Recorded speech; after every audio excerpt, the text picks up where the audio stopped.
AI 반도체를 뛰어넘는 수준의 상승률로 건설주와 원전이 새로운 주도주로 급부상하고 있습니다. 원전 시장은요, 북미, 유럽, 아시아, 중동, 글로벌로 터지는 사이클입니다. 작년은 기대감으로 주가가 올랐다면 올해는 원전 관련된 구체적 성과가 나오는 해다. 대형 원전은 올해 실적이 터지는 원년이라고 보고 있습니다. 원전주 최신 업황은 어떤가요? 최근에 완전 후발주자, 일종의 원전주의 기본 토대를 이루는 건 두산 에너빌리티만 있는 게 아니고요. 아까 EPC 말씀드렸잖아요. 설계, 구매, 조달, 시공, 메인티넌스까지. 건설업체들이 EPC 역할을 하는데요. 이 건설업체들의 원전의 모멘텀이 완전히 결합됐습니다. 그래서 현대건설만 날아갔는데 이제는 후발주자, 대우건설, DLENC, 삼성물산, GS건설까지 지금 완전히 AI 반도체를 뛰어넘는 수준의 상승률로 건설주와 원전이 새로운 주도주로 급부상하고 있습니다. 물론 원전주는 두산 에너빌리티가 작년부터 300% 넘게 올랐기 때문에 이미 두산 에너빌리티 종목 하나로 원전은 시장의 주도주 역할을 했지만 이제는 건설주와 결합돼서 폭등하고 있습니다. DLENC, GS건설, 대우건설이 상한가가 속출했고요. 원전의 평균 상승률이 100%가 넘습니다. 오히려 두산 에너빌리티는 올해 들어서 33% 딱 지수, 코스피 지수 평균 정도 상승을 나타내고 있고, 그렇다고 두산 에너빌리티가 크게 빠지진 않습니다. 반면에 원전의 후발주자라고 할 수 있는 대우건설이요. 이거 코스피, 코스닥 연초 1월달 대비 상승률 탑5 안에 들어갈 것 같아요. 오늘도 상승하고 있는데요. 530%가 상승했습니다. 530%. 500%면 몇 배 오른 거죠? 100%면 2배 오른 거죠. 500%면 6배 오른 겁니다. 6배.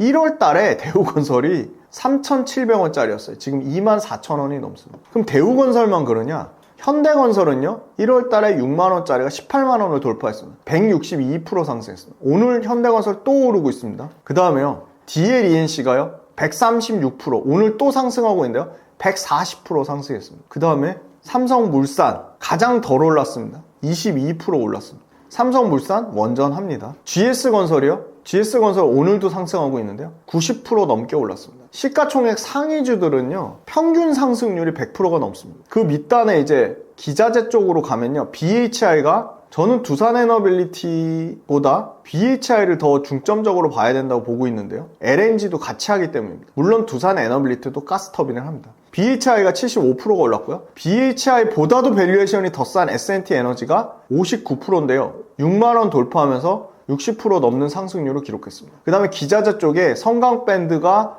50%대, 우진이 36% 상승하면서 평균 상승률이 기자재 포함해서 100%가 나왔습니다. 시장의 완전한 주도주고요. 새로운 건 건설주가 결합이 됐다는 겁니다.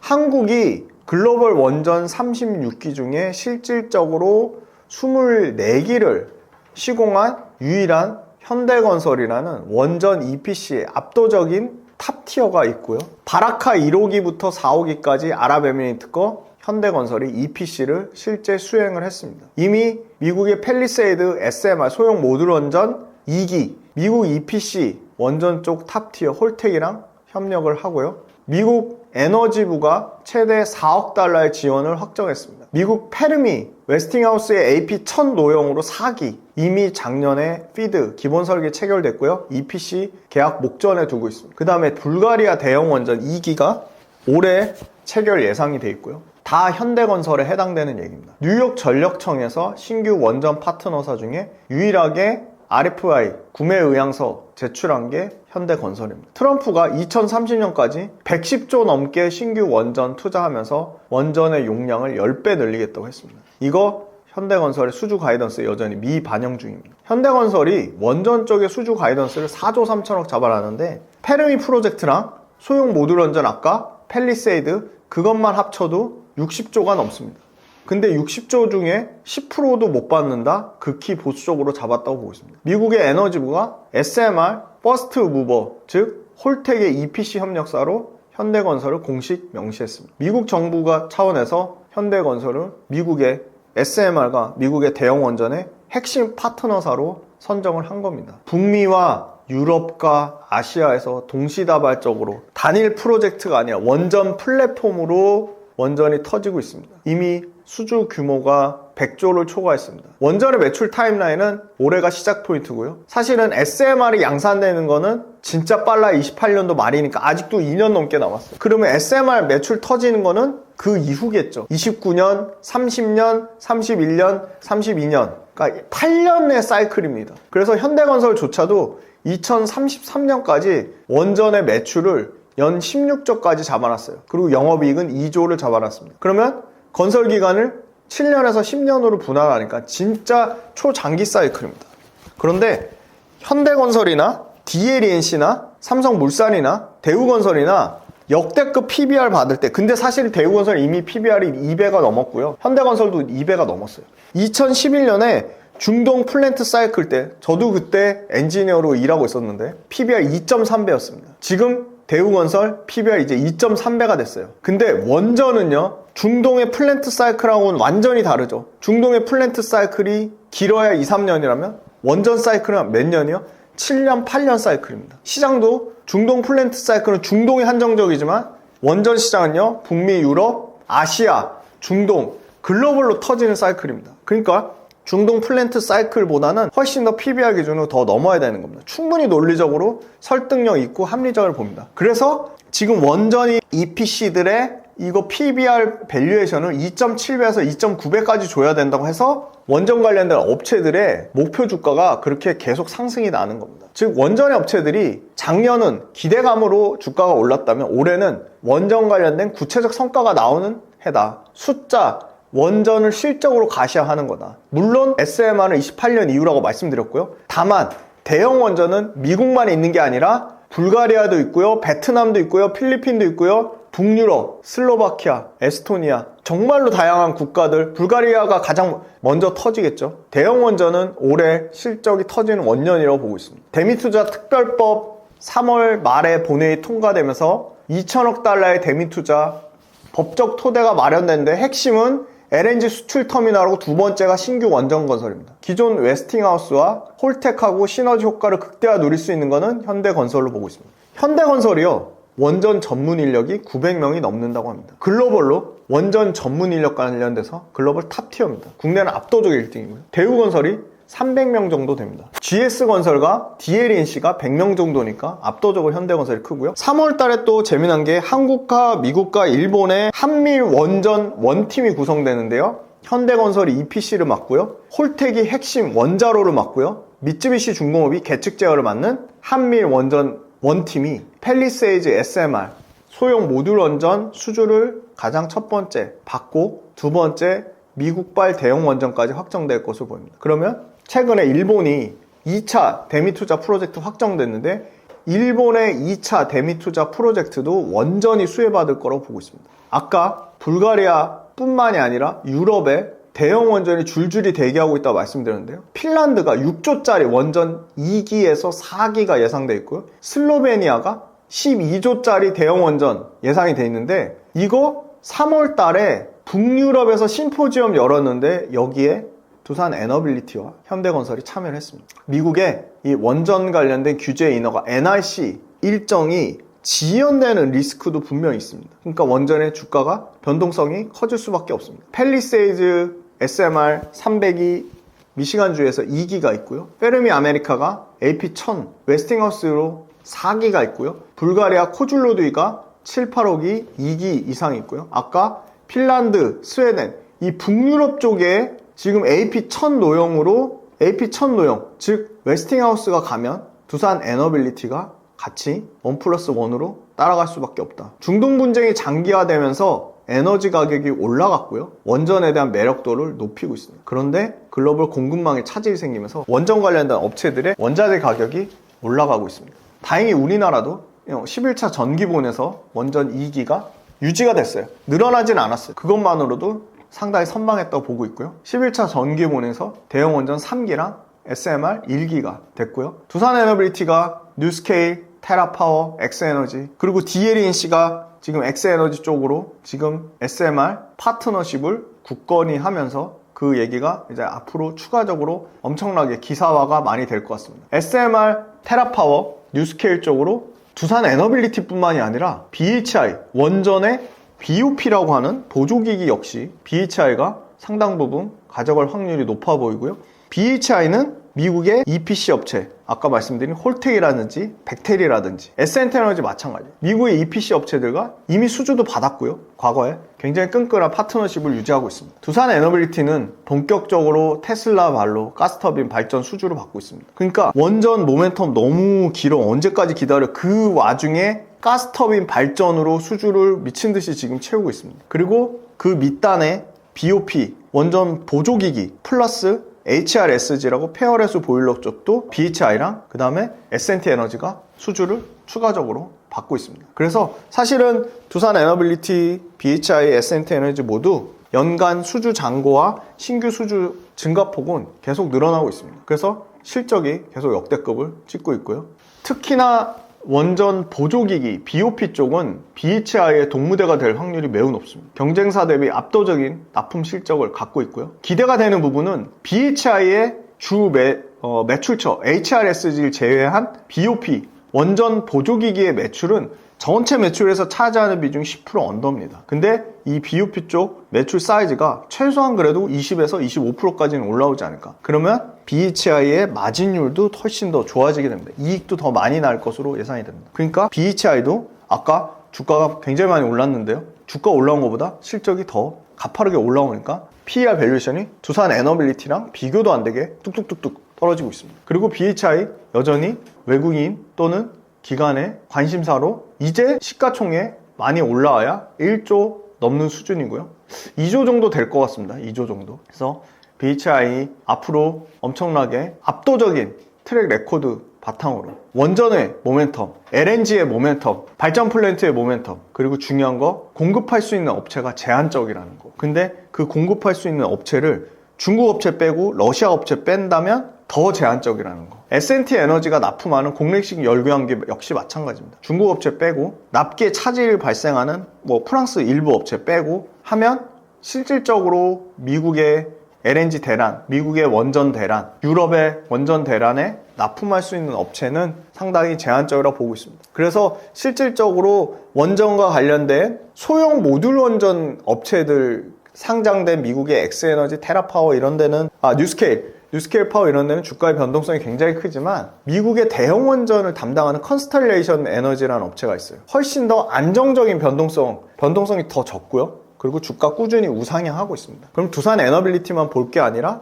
컨스텔레이션 에너지, 소형 모듈 원전단의 다른 글로벌 업체들, 그리고 아까 그 계측기 제어 쪽에 미쯔비시 중공업 역시도 주가가 상당히 견고합니다. 그런 회사들까지 같이 이렇게 뭉뚱그려서 보시면 훨씬 더 두산 에너빌리티 또는 내가 현대건설 또는 BHI 또는 S&T 에너지 투자하는데 훨씬 더 논리적이고 합리적인 판단을 하실 수 있을 거라 믿습니다. 원전주 외국인과 기관의 수급 현황은 어떤가요? 네, 두산 에너빌리티는 최근에 주가가 좀 정체기인데요. 외국인이 최근에 다시 수급이 붙었습니다. 기관은 좀 계속 팔고 있고요. 최근 수급 상황은 그렇게 썩 좋은 상황은 아닙니다. 현대건설 마찬가지인데요. 근데 그나마 현대건설은 외국인은 팔고 있는데 금융투자 쪽에서 꾸준히 좀 사주고 있습니다. 현대건설 수급도 다소 그렇게 썩 좋은 상황은 아니라고 보고 있고요. 삼성물산입니다. 원전주 중에 가장 못 올랐는데요. 여기는 최근에 기관 수급이 조금 붙었습니다. 아무래도 주가 부담이 높은 두산 에너빌리티나 현대건설보다는 아무래도 저가 매수세가 기관 쪽에서 좀 들어오는 모양새입니다. BHI 역시 주가 많이 올랐습니다. 그런데 밸류에이션이 싸니까 외국인의 꾸준한 순매수가 들어오고 있습니다. 신기한 건 기관이 계속 차익 실현 물량을 쏟아내는 거를 외국인이 받아주고 있습니다. 그래서 BHI는 주가가 굉장히 견고한 수준을, 높은 수준을 유지하고 있고요. 완전한 후발주자 DLENC, 금융투자, 보험투신, 연기금, 은행, 사모펀드 말할 것도 없이 기관에서 미친듯이 매수세가 들어오면서 역대급 신고가를 경신하고 있습니다. 그러면 DLNC 52주 신고가지만 연간으로 연봉상의 신고가일까요? 그건 아닙니다. 연봉상의 신고가는 중동 대란 터졌을 때가 신고가입니다. 그 신고가를 아직 극복을 못했습니다. 그거를 경신은 못했습니다. 근데 그 과정 중에 가고 있다고 보고 있고요. DLNC 역시 목표가가 11만원대, 12만원대 1분기 만약에 실적 잘 나오면 목표가 추가 상승의 여지도 있어 보입니다. S&T 에너지 오늘 6만원대를 돌파했는데요. 개인이 미친듯이 사고 있고요. 여기도 외국인이 안 삽니다. 그런데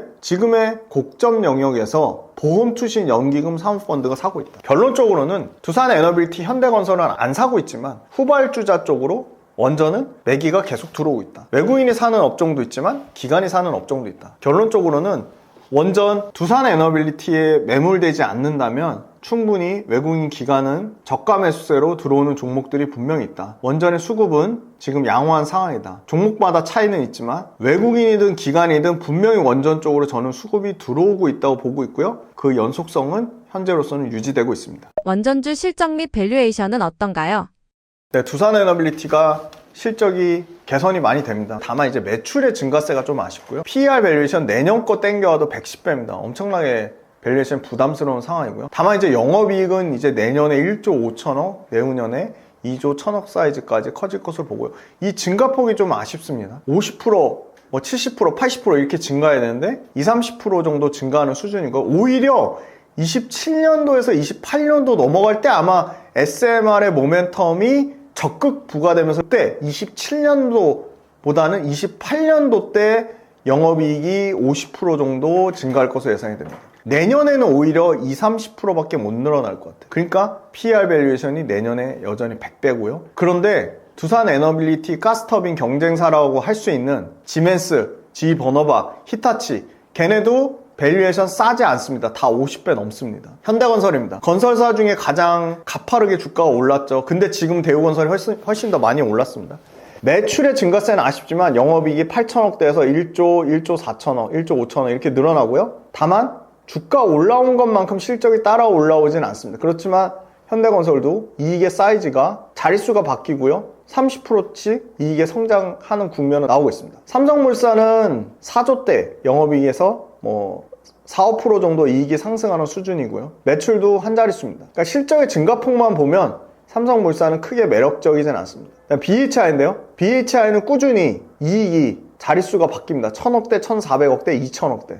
그러니까 이익의 성장률이 최소한 30에서 40% 정도는 나옵니다. 그래서 PER 밸류에이션도 물론 두산에너빌리티와 동일한 밸류에이션을 받을 수는 없지만 상대적인 매력도를 비교해도 내년 포워드 PER 24배입니다. 두산에너빌리티 100배. 그러면 원전의 모멘텀을 똑같이 받는다고 하면 두산에너빌리티 투자할 이유가 저는 매우 낮다고 봅니다. 그 다음에 계속 밸류에이션이 엄청 싸다고 나오고 있는 DLENC가 건설주 PER 밸류에이션 10배 정도입니다. 그리고 PBR 얘기를 많이 하는데 0.67배입니다. 그럼 최소한 건설주도 PBR, 청산가치와 시가총액이 동일한 PBR 1배는 돼야 되는데 주가가 거의 100% 가까이 올랐음에도 불구하고 0.67배니까 싸다고 보는 거고요. 그럼 이 0.67배가 왜 싸냐? 현대건설 가장 무거운 삼성물산도 PBR 1배가 넘고요. 현대건설은 이미 PBR이 2.3배까지 올라왔습니다. 대우건설은 더 비쌉니다. PBR 2.5배까지 올라왔습니다. 그래서 DLNC가 후발주자로 엄청나게 부각을 받는 거고요. GS건설 마찬가지입니다. GS건설도 PBR, DLNC 비슷한 정도는 0.7배, 0.8배, 1배가 안 됩니다. 자, S&T 에너지입니다. BHI의 어떻게 보면 경쟁사라고 할 수 있는데요. BHI보다도 PER이 훨씬 더 쌉니다. 여기는 완전히 기자재 평균보다도 30% 오히려 할인되어 있습니다. PER 밸류에이션 11배 정도밖에 안 됩니다. 여기도 영업이익이 1000억대, 1200억대, 1300억대, 1400억대. 근데 다만 BHI 주가 탄력성이 훨씬 좋은 거는 BHI는 이익의 증가폭이 S&T 에너지보다 조금 더 가파르기 때문에 그 측면을 BHI가 조금 더 부각을 더 받는 것 같고요. 매출의 사이즈도 실질적으로는 여기는 6,300억, 6,700억, 7,100억대지만 BHI는 매출 사이즈가 올해 1조대를 돌파할 것 같습니다. 그러니까 밸류에이션 측면으로 보면 S&T 에너지지만 외형 성장 측면으로 본다고 하면 BHI에 더 높은 프리미엄을 줄 수 있는 거고요. 이 자기자본 이익률, 이거 굉장히 중요한 투자 개념인데요. ROE, 자기자본 이익률이 40% 가까이 나옵니다. 40%라는 얘기는 내가 투자한 거 2.5년이면 원금을 회수하고도 남는다는 겁니다. 당연히 ROE가 높을수록 좋은 건데요. 다만 부채 비율과 같이 연관돼서 보셔야 됩니다. S&T 에너지도 ROE, 자기자본이익률이 절대 적은 편은 아닌데 BHI랑 월등히 차이 납니다. 22%입니다. ROE 자기자본이익률. 아까 BHI 37%였습니다. 이런 차이가 S&T 에너지보다는 BHI가 훨씬 더 주가를 탄력적으로 올리는 그런 차이를 만들어낸다. 근데 둘 다 두산 에너빌리티보다는 BHI, S&T 에너지 지금 측면으로 원전의 모멘텀을 본다고 하면 밸류에이션 부담도 없고 원전의 모멘텀도 풀리 받을 수 있고 그리고 실적도 탄탄하고 실적의 성장률도 나오고 있기 때문에 둘 다 상당히 매력적으로 원전주 중장기적으로 계속 끌고 가기에 기자재 쪽이 괜찮아 보입니다. 원전 관심주는 어떤 기업들이 있으신가요? 네, 앞부분에 이제 BHI랑 S&T 에너지 말씀드렸는데요.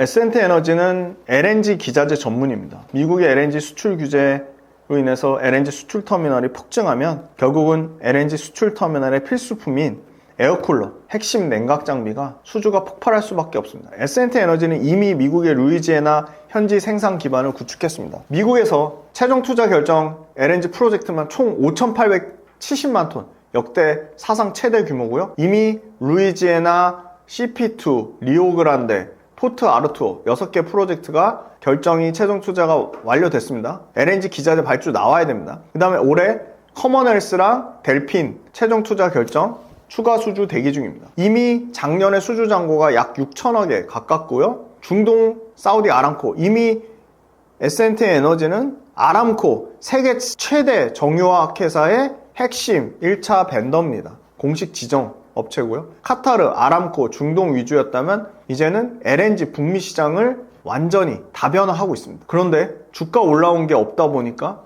안 올랐다기보다 상대적으로 덜 올라서 PER 여전히 10배 받고 있습니다. 이 공랭식 AFC 열교환기는 굉장히 노동 집약적인 산업입니다. 아무나 쉽게 못 들어옵니다. 국내 에어쿨러 업체들도 상당 부분 다 도산하거나 파산했습니다. 그러니까 국내에서는 압도적인 탑티어인데 글로벌로도 제작할 수 있는 업체가 상당히 제한적입니다. 그리고 BHI 경쟁사 HRSG 페어레스 보일러 역시도 S&T 에너지의 새로운 캐시커입니다. HRSG 페어레스 보일러의 입찰가가 올라가면서 마진율이 개선되고 있습니다. 그래서 올해 드디어 HRSG 매출만 650억대를 돌파할 것 같습니다. 그리고 LNG 기자재로 새롭게 국내 대기업의 파트너, 납품 파트너사로 선정돼서 참여할 가능성도 있습니다. 새롭게 미국의 애틀랜틱 LNG 4기구요 1,500만 톤 여기 신규 드래곤 가스전에도 수주를 받을 가능성이 있어 보입니다. 카타르가 미국과 이란 전쟁으로 인해서 LNG 불가항력 중단을 선언했습니다. 카타르 핵심 LNG 라스라판 지역이 전쟁 이후에 복귀된다고 하면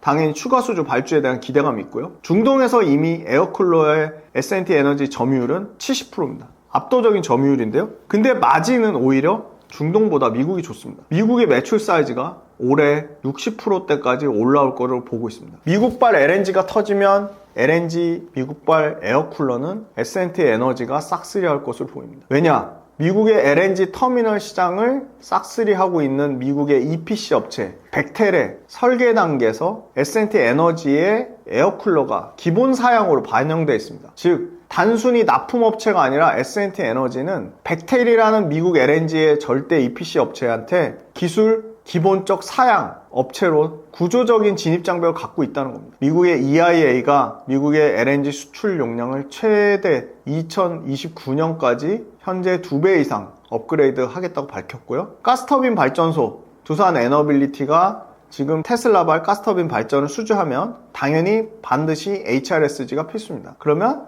BHI와 S&T 에너지가 나눠 가질 수밖에 없다. S&T 에너지도 똑같이 원자력 발전소용 복수기를 설계도 할 수 있고 생산 능력도 있습니다. 그리고 한수원의 납품 이력도 있습니다. 그래서 S&T 에너지는 에어쿨러 뿐만이 아니라 루이지애나 미국 현지 공장을 이용해서 원전 기자재로 확장 가능성 충분히 있다. 그렇게 말씀드리고요. 하반기에 미국의 벤처글로벌의 CP2, 페이스2 프로젝트 그리고 플래그민즈 LNG 추가 수출이 즉각 승인됐기 때문에 미국 LNG 관련돼서 추가 수주 모멘텀이 계속 살아있다. 그래서 최소한 올해보다 내년보다 내후년 28년도까지는 매출과 이익이 모두 사상 최대치를 경신할 것으로 보이고 급격하게 벌어진 두산 에너빌리티와 또 BHI와의 밸류에이션 갭을 S&T 에너지가 좀 줄일 것으로 보고 있습니다. 그리고 대형 건설사 중에 대우건설은 이미 500%가 넘게 올랐습니다. 그리고 현대건설도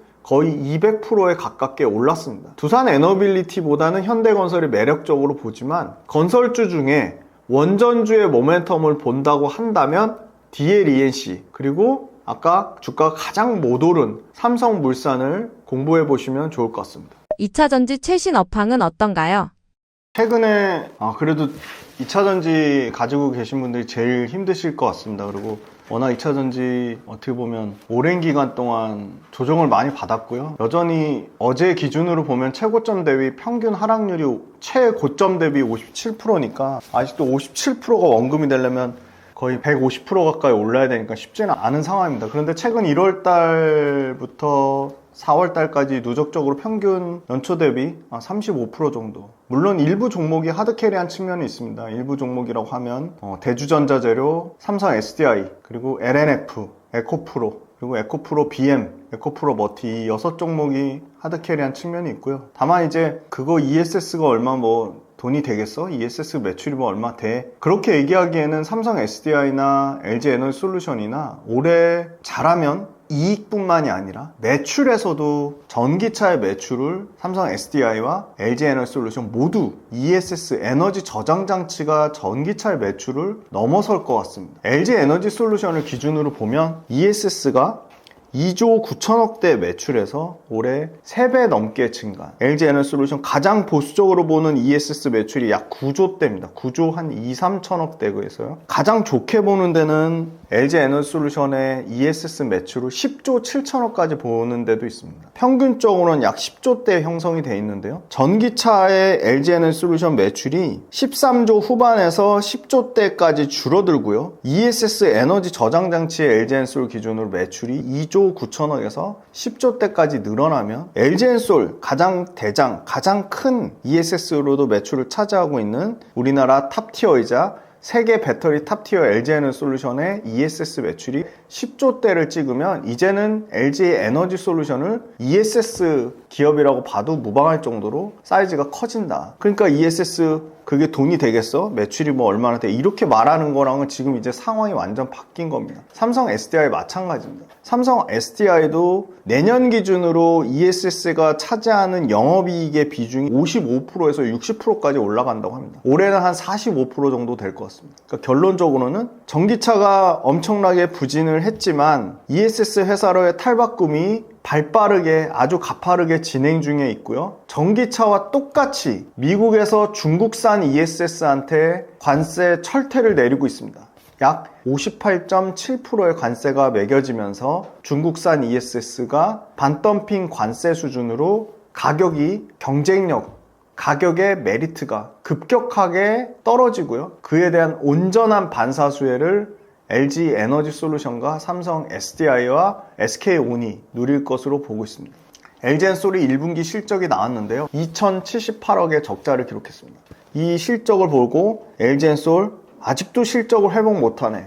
부정적으로 얼마든지 얘기할 수 있습니다. 그런데 회계 기준의 변경 이슈가 있었습니다. 즉 AMPC 첨단 생산세액 공제가 이제는 이익으로 잡히는 게 아니라 매출로 잡히면서 영업 손실이 생겼고요. 스텔란티스 합작 법인에 대한 청산 관련된 일시적 비용이 발생했습니다. 그리고 본격적으로 ESS를 가동한 지 1년도 안 됐습니다. 그러면 감가상각비가 들어갑니다. 라인을 전환하는데 일회성 고정비가 들어갑니다. 이 모든 비용들을 다 작년 4분기, 올해 1분기에 삼성 SDI건 LG 에너지솔루션인 걸 비용을 떨구기 시작했습니다. 즉 ESS 라인 전환 비용, 스텔란티스 합작법인 청산 비용, 회계 기준의 변경에 따른 AMPC가 이 영업이익에서 제외되는 부분 이런 게 다 고려돼서 영업손실 2078억의 적자를 기록했지만 실적의 바닥을 통과했다는 의견이 증권사에서도 딱 2분 빼고는 거의 20분 넘게 실적 바닥 통과는 나왔다. 그 의견이 여기서 더 나빠질 악재가 있냐? 그거보다는 긍정적인 모멘텀을 봐야 될다고 보고 있습니다. LG엔솔은 미국판 ESS만 전년 대비 매출이 3배 넘게 증가할 거로 보고 있기 때문에 ESS에 대한 실적 성장률이 결국은 LG 에너지 솔루션의 주가 하방을 견고하게 지지할 거로 보고 있고요. 미국 정부가 차제 액트법이라고 중국산 ESS 규제하는 법안을 통과시키려고 하고 있습니다. 반덤핑 관세와는 또 다른 문제입니다. 다른 형태로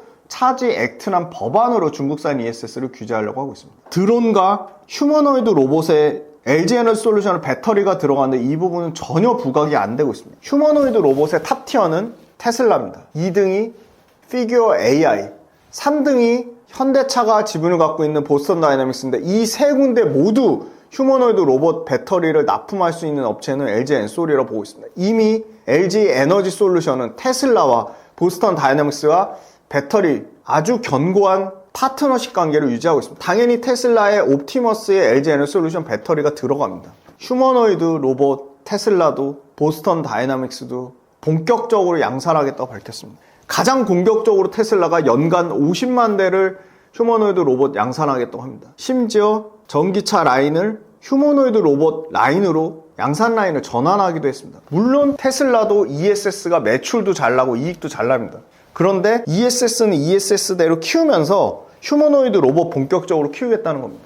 LG 에너지 솔루션은 테슬라의 또 다른 자회사 2000조 얘기가 나오고 있는 스페이스 X, 즉 우주 데이터 센터에 들어가는, 우주에 들어가는 배터리도 LG 에너지 솔루션하고 협업 관계가 되어 있습니다. 이런 모멘텀들이 시작도 안 했습니다. 근데 주가는 아직도 너무나 안타깝게도 전기차 시장만 보고 있습니다. 근데 전기차 역시 4월 달에 중국에서 중국 정부가 증치세를 변경했습니다. 그래서 오히려 중국 정부의 자동차 취득세 감면이 변경되면서 중국에서의 성장률이 YOY 전년 대비 31% 급감했습니다. 역성장하니까 야, 중국이 전기차 시장에서 차지하는 비중이 얼마나 큰데 그러면 LG엔솔 힘들겠네. 그게 아니고 중국의 전기차 시장이 역성장하면 중국 업체가 가장 타격을 받습니다. LG엔솔이 아니고요. 삼성 SDI 마찬가지입니다. 그러니까 이 의견은 타당한 측면이 있습니다. 왜? 중국이 자국 시장에서 박살나니까 유럽으로 밀어내기를 해서 유럽이 중국 배터리를 가격 무기로 공격적으로 진출하니까 LG엔솔이 엄청나게 위협받겠네, 삼성 SDI 힘들겠네 했는데 유럽이 IAA란 산업 가속화법을 올해부터 본격적으로 시작이 되는데 결론적으로는 메이드 인 USA 하라는 겁니다. 아니면 유럽과 FDA 체결, 한국에서 생산된 전기차 관련된 배터리 포함 부품이라는 겁니다. 완성차 보조금 받으려면, 세제 혜택 받으려면 배터리 셀 포함해서 메이드 인 USA 전기차 핵심 부품 최소 3개를 유럽산으로 쓰라는 겁니다. 이게 당장 3년 뒤에 5개로 강화됩니다. 유럽에 공장 갖고 있는 거 CATL 정도밖에 없습니다. CATL은 물론 스페인 또는 헝가리 공격적으로 합니다. 근데 나머지 중국의 심지어 양극재 업체도 유럽에 공장 갖고 있는 거 없습니다. 그러니까 중국의 CATL이 헝가리 데브레첸 양극재 공장 갖고 있는 에코프로비엠한테 수주를 받으려는 모습도 나오고 있습니다. 그러니까 유럽에 이미 공장 엄청난 캐파를 갖고 있는 LG 에너지 솔루션, 양극재의 에코프로비엠, 삼성 SDI, SK온 모두 유럽 IAA, 이게 결국은 유럽판 IRA 법안인 거죠. 미국의 IRA 법안처럼. 유럽의 IAA 법안이 통과되면 될수록, 강화되면 강화될수록 당연히 LG엔솔이나 에코프로비엠이나 유럽의 공장 가진 국내 업체들의 반사 수혜를 보고요. 두 번째는 유럽의 전기차 판매 데이터가 살아나고 있습니다. 프랑스는 사회적 리스 제도를 강화해가지고요, 전기차 타는 사람들한테 세제 혜택을 엄청나게 주고 있습니다. 보조금을 주고 있습니다. 독일은 보조금 없앴다가 보조금 부활했습니다. 독일과 프랑스, 영국 모두 전년 대비로는요 30%씩 판매량이 회복되고 있습니다. 유가가 폭등하니까 전기차 시장이 지금 갑자기 드라마틱한 반전이 일어나고 있습니다. 지금의 유가 수준이 어제 물론 16% 급락가 나왔지만 회복되는데 전쟁이 끝나도, 그러니까 휴전 협정을 맺어도 원상복귀하는데 8개월 이상 걸린다고 합니다. 그래서 전기차 시장 앞으로 유가 급등한 것 때문에 반사수혜를 볼 것 같아요. 이미 데이터가 나오고 있습니다. 독일과 영국, 프랑스 말고 더 전기차가 아직 완전히 보급화가 되지 않은 스페인이라든지 이태리는요 YOY 전년 대비 80%씩 전기차가 증가하고 있습니다. 판매가 살아나고 있습니다. 전기차가 지금 부진한 거는 지금 미국밖에 없습니다. 미국이 박살이 났죠. 미국이 박살 났는데 미국 역시 트럼프의 지지율이 30%대까지 곤두박질 치면서 이번에 11월 달 중간 선거에서 공화당이 아니라 민주당 쪽이 아주 유력하게 압승할 가능성이 매우 높아지면서 민주당이 승리한다? 민주당은 아주 전기차에 친우호적입니다. 친환경차에 대한 대대적인 전기차죠. 친환경차라고 하면 전기차가 다시금 정책적으로 부활할 가능성이 미국의 11월 달 중간 선거를 계기로 충분히 가능성이 있어 보입니다. 중동 불안, 러시아 우크라이나 전쟁, 미국과 이란의 지정학적 리스크 때문에 재생에너지 플러스 ESS 에너지 저장 장치의 에너지 결합 형태가 가장 이상적인 에너지로 부각받으면서 ESS가 폭발하고 있는데 ESS의 폭발 시점이 26년도보다 27년도보다 28년도가 가장 피크를 찍을 것으로 보고 있습니다. 지정학적 리스크 때문에라도 ESS가 폭증하고 있는데 미국의 AI 데이터 센터 때문에 베스 역시도 ESS의 일정입니다. 매년 80에서 100기가와트가 필요합니다.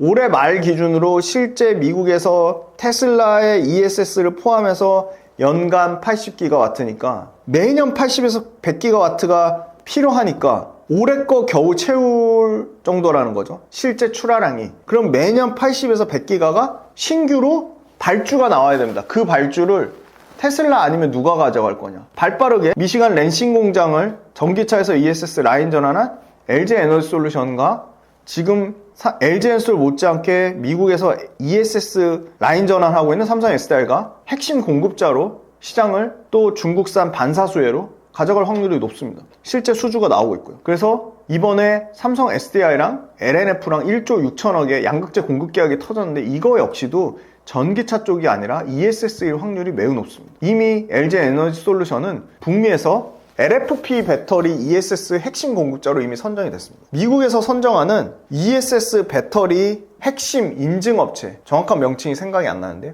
유일하게 삼성 SDI, SK온은 떨어졌고요. LG 엔솔만 그 인증을 받았습니다. 그 정도로 LG 엔솔은 테슬라의 ESS랑 거의 동일한 취급을 받으면서 미국에서 27년도 출하량 기준으로 전체 미국 ESS 시장의 LG 엔솔이 43%, 거의 탑2, 테슬라 거의 동급 수준으로 미국의 ESS 시장을 싹쓸이할 것으로 보입니다. 1분기에 LG엔솔 기준으로 출하량이 5.3기가와트, 95%가 ESS에서 발생할 것으로 보이고요. 아직은 LG엔솔 기준으로 출하량의 피크는 전기차의 피크 시점이 24년도, 2년 전 전기차 최대 출하량 9.8기가와트인데 이거 뛰어넘을 가능성이 높다고 보고 있습니다. 순식간에 GM 테네시, 캐나다 넥스트스타, 혼다 오하이오, 미시간 랜싱까지 토탈 전체 캐파 288기가와트 중에 실질적으로 ESS를 얼마나 전환하는지에 따라 LG엔솔의 매출과 이익의 드라마틱한 실적 성장이 기대가 되고 있고요. 작년에 19기가와트, 올해 54에서 57까지 기가와트가 늘어났습니다. 이거조차도 연초에 예상했던 거는 대략 40기가와트 수준이었습니다. 그게 추가로 더 늘어났습니다. 54기가와트. 내년에 74기가와트. 내년에 북미 시장이 LG엔솔 전체 ESS 캐파의 92%에 해당되는 68기가와트를 차지할 것으로 보고 있습니다. 이미 LG엔솔의 글로벌 수주잔고 ESS 캐파 기준으로 190기가와트입니다. 무슨 말이냐? 실질적으로 대응 가능한 거는 64기가와트니까 아직도 100기가와트 넘게 LG엔솔이 증설해야 된다는 겁니다. 라인 전환 갖고 택도 없다는 겁니다. 그래서 당장 내년에 LG엔솔이 ESS 쪽으로 라인 증설이 반드시 필요할 거라고 보고 있습니다. 이미 스텔란티스 합작공장 유상으로 인수하면서 스텔란티스 합작공장 역시 LFP ESS 라인으로 LG엔솔은 지금 전환하고 있습니다. 유일하게 LG엔솔만 갖고 있는 게 삼성 SDI랑 SK온이랑 완전히 차별화되는 게 버테크란 자회사가 있습니다. 버테크 가끔 언론에 뜨기 합니다. 버테크가 뭐냐면 배터리 셀만 파는 게 아니라 배터리의 EPC 업체입니다. 요새 건설사가 난리인데요.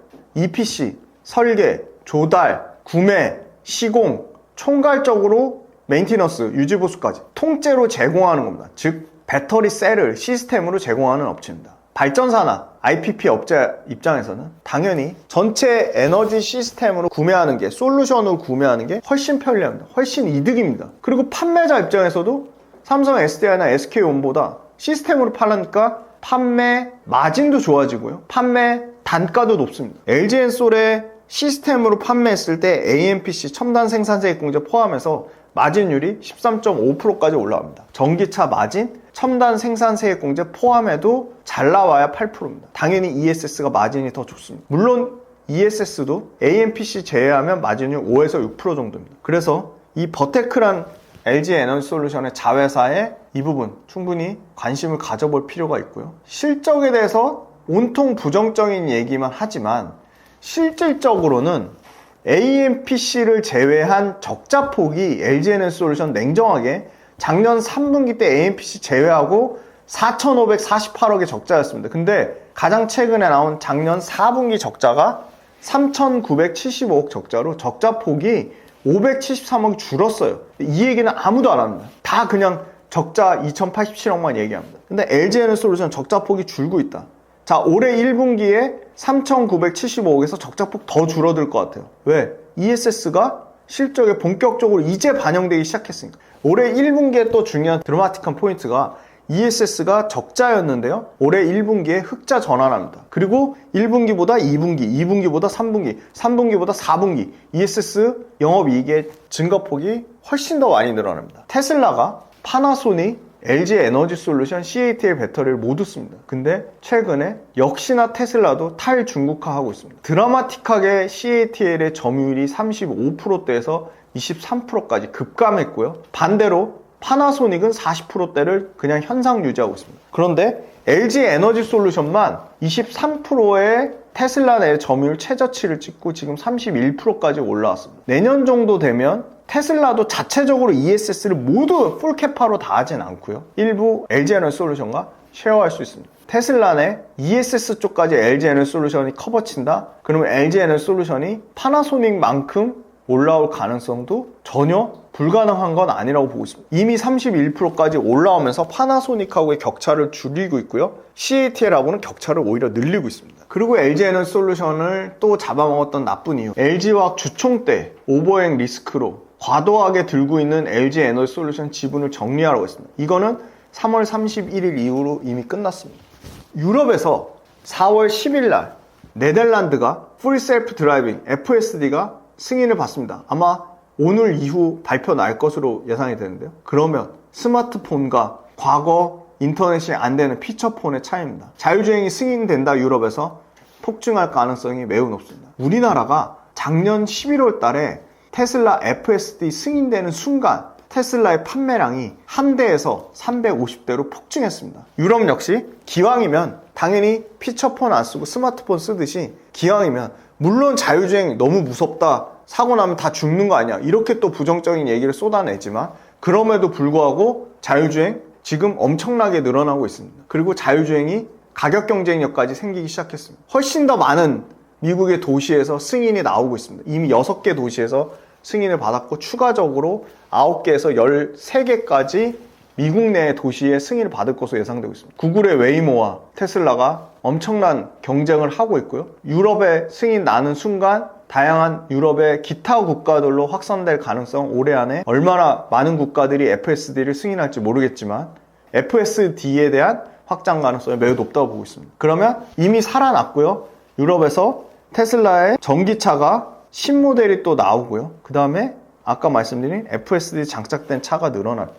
IA 산업 가속화법 반사수혜를 테슬라도 보고 있습니다. 중국의 차들, 중국의 배터리가 유럽에서 점유율을 잃어간다. 미국에서는 아예 발을 못 붙이죠. 그러면 그거에 대한 반사수혜를 누가 가져갈까? 테슬라가 가져가거나 우리나라 배터리 업체가 가져갈 걸 봅니다. 그 다음에 리튬인데요. 리튬에서 타이탄 수급으로 가격 강세가 나오고 있습니다. 리튬 때문에 양극재 판가가 올라가고요. 배터리의 가격 역시 ESS 쪽도 올라갈 거로 보고 있습니다. 그러면 당연히 ESS 업체들의 수익성은 좋아질 거로 봅니다. 본격적으로 리튬 포스코홀딩스가 아르헨티나 염호 리튬에서 이미 SK온과 2달 전에 25,000톤의 공급 계약을 맺었고요. 포스코홀딩스가 연간 올해 연말까지 5만 톤의 체제를 구축할 것으로 보입니다. 그러면 LG에너지솔루션이나 삼성 SDI나 SK온이 리튬조차도 중국 거 안 쓰고 자급자족 할 수 있게 됩니다. 그러면 밸류체인에 상당히 더 견고한 수직 계열화를 이룰 수 있다고 봅니다. 최근에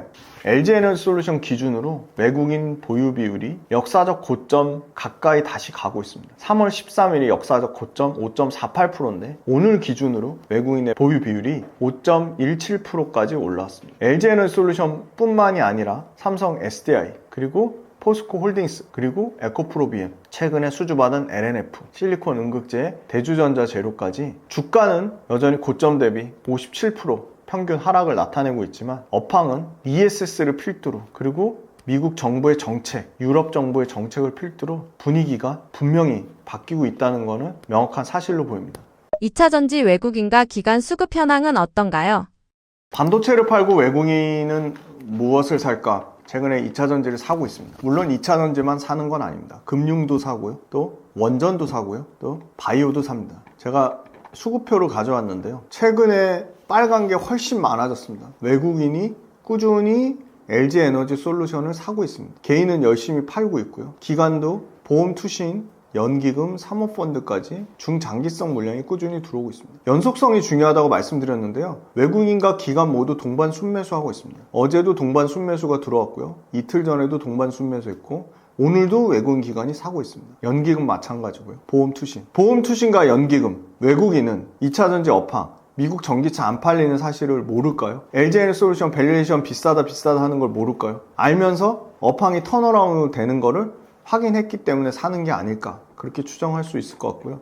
삼성 SDI 똑같습니다. 여기도 외국인이 꾸준히 사고 있습니다. 주가 이미 올랐습니다. 아까 1월달 대비 삼성 SDI 82%가 올랐습니다. 그런데도 외국인이 사고 있습니다. 기관 마찬가지입니다. 빨간 게 훨씬 많이 보인다. 보험, 투신, 연기금, 사모펀드 모두 사고 있습니다. 외국인과 기관의 수급 모두 좋은 상황입니다. LG엔솔하고 삼성 SDI만 좋으냐? 포스코홀딩스 마찬가지입니다. LG에너지솔루션보다 더 안 움직이는 대표적인 2차전지 관련주인데 너무 무거운데도 외국인 기관에 3일 연속 쌍매수가 들어왔습니다. 외국인이 사고 있고요. 기관 쪽에서 연기금, 투신이 사고 다만 삼성 SDI나 LG에너지솔루션처럼 보험이라든지 사모펀드 쪽 매수는 아직 안 들어오고 있습니다. 포스코홀딩스도 보험 빼고 사모펀드는 사고 있네요. 포스코홀딩스 역시 외국인 기관 수급 양호한 상황입니다. 그 다음에 양극재 대장주인 에코프로비엠 역시 외국인 기관이 전반적으로는 빨간색의 매수세가 더 많습니다. 투신이라든지 연기금이라든지 사모펀드라든지 금융투자 물량보다는 보험, 투신, 연기금 이쪽 물량이 더 중요하다고 보고 있습니다. 금융투자는 계속 말씀드리지만 ETF성 물량이라고 볼 수 있고요. 포스코 퓨처엠 역시 오늘 포함하면 외국인의 4거래일 연속 순매수가 들어오고 있습니다. 포스코 퓨처엠도 단기간 20% 정도 올랐습니다. 에코프로비엠은 단기간에 거의 40몇 프로가 올랐습니다. 근데 여기 기간에 최근 투신과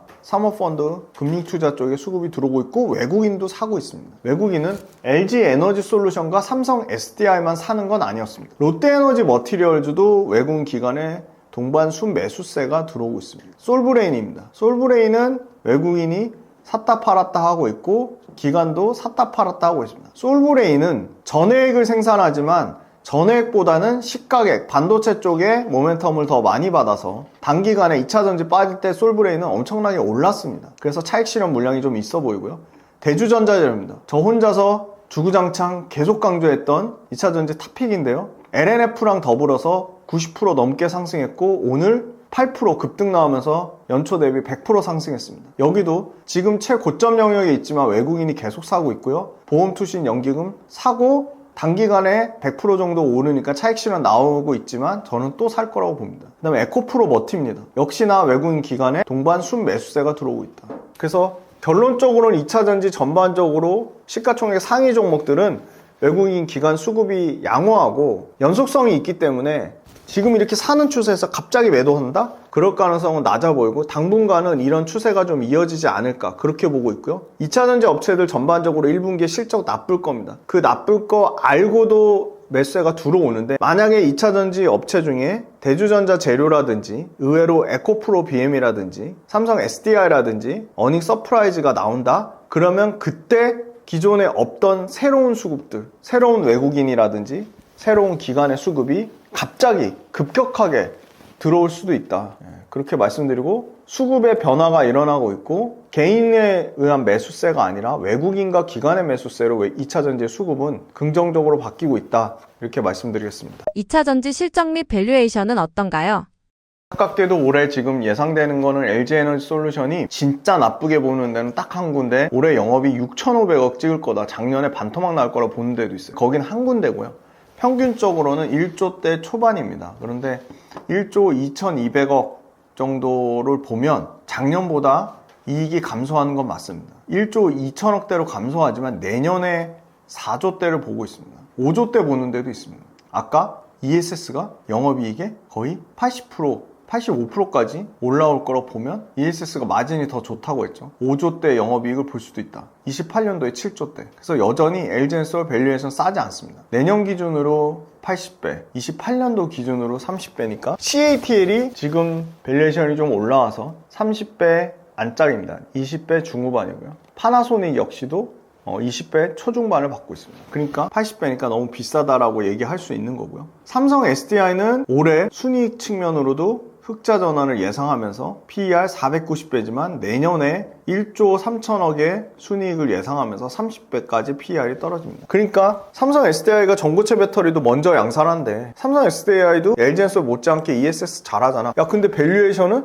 LG엔솔보다 훨씬 싸네? 삼성 SDI 요 30배 보고 삼성 SDI 매수세가 훨씬 더 많이 들어온 측면도 있어 보입니다. 포스코홀딩스가 주가 하나도 못 올라서 내년 포워드 PER로 12배 정도입니다. 그냥 철강사의 밸류에이션을 받고 있는 거고요. 중국의 바오산 스틸이나 인도의 아르셀로미탈 다 PER 12배보다는 더 비싼 수준입니다. 15배에서 24배 왔다 갔다 하더라고요. 에코프로비엠 역시 올해는 순이익으로도 흑자 전환 대략 200억대 순이익 전환 예상합니다. 근데 이 PER 밸류에이션 보면 900배가 넘죠. 내년에 220배, 28년도에 110배. 여전히 이 밸류에이션을 보면 비싸다고 할 수 있습니다. 포스코 퓨처엠이 그나마 좀 난데요. 27년도에 170배로 떨어지고요. 28년도에 80배로 떨어집니다. 그다음에 롯데에너지 머티리얼즈 내년에 70배, 28년도에 40배. 그러니까 전반적으로 밸류에이션이 상당히 부담됩니다. 솔브레인은 2차전지보다는 아까 반도체 시가의 포지션이 크니까 역시나 PER 밸류에이션이 15배 수준입니다. 근데 2차전지 모멘텀을 받습니다. 왜? 전해액 업체라고 할 만한 데가 엔캠, 솔브레인, 동아기업 세 군데밖에 없고요. 엔캠은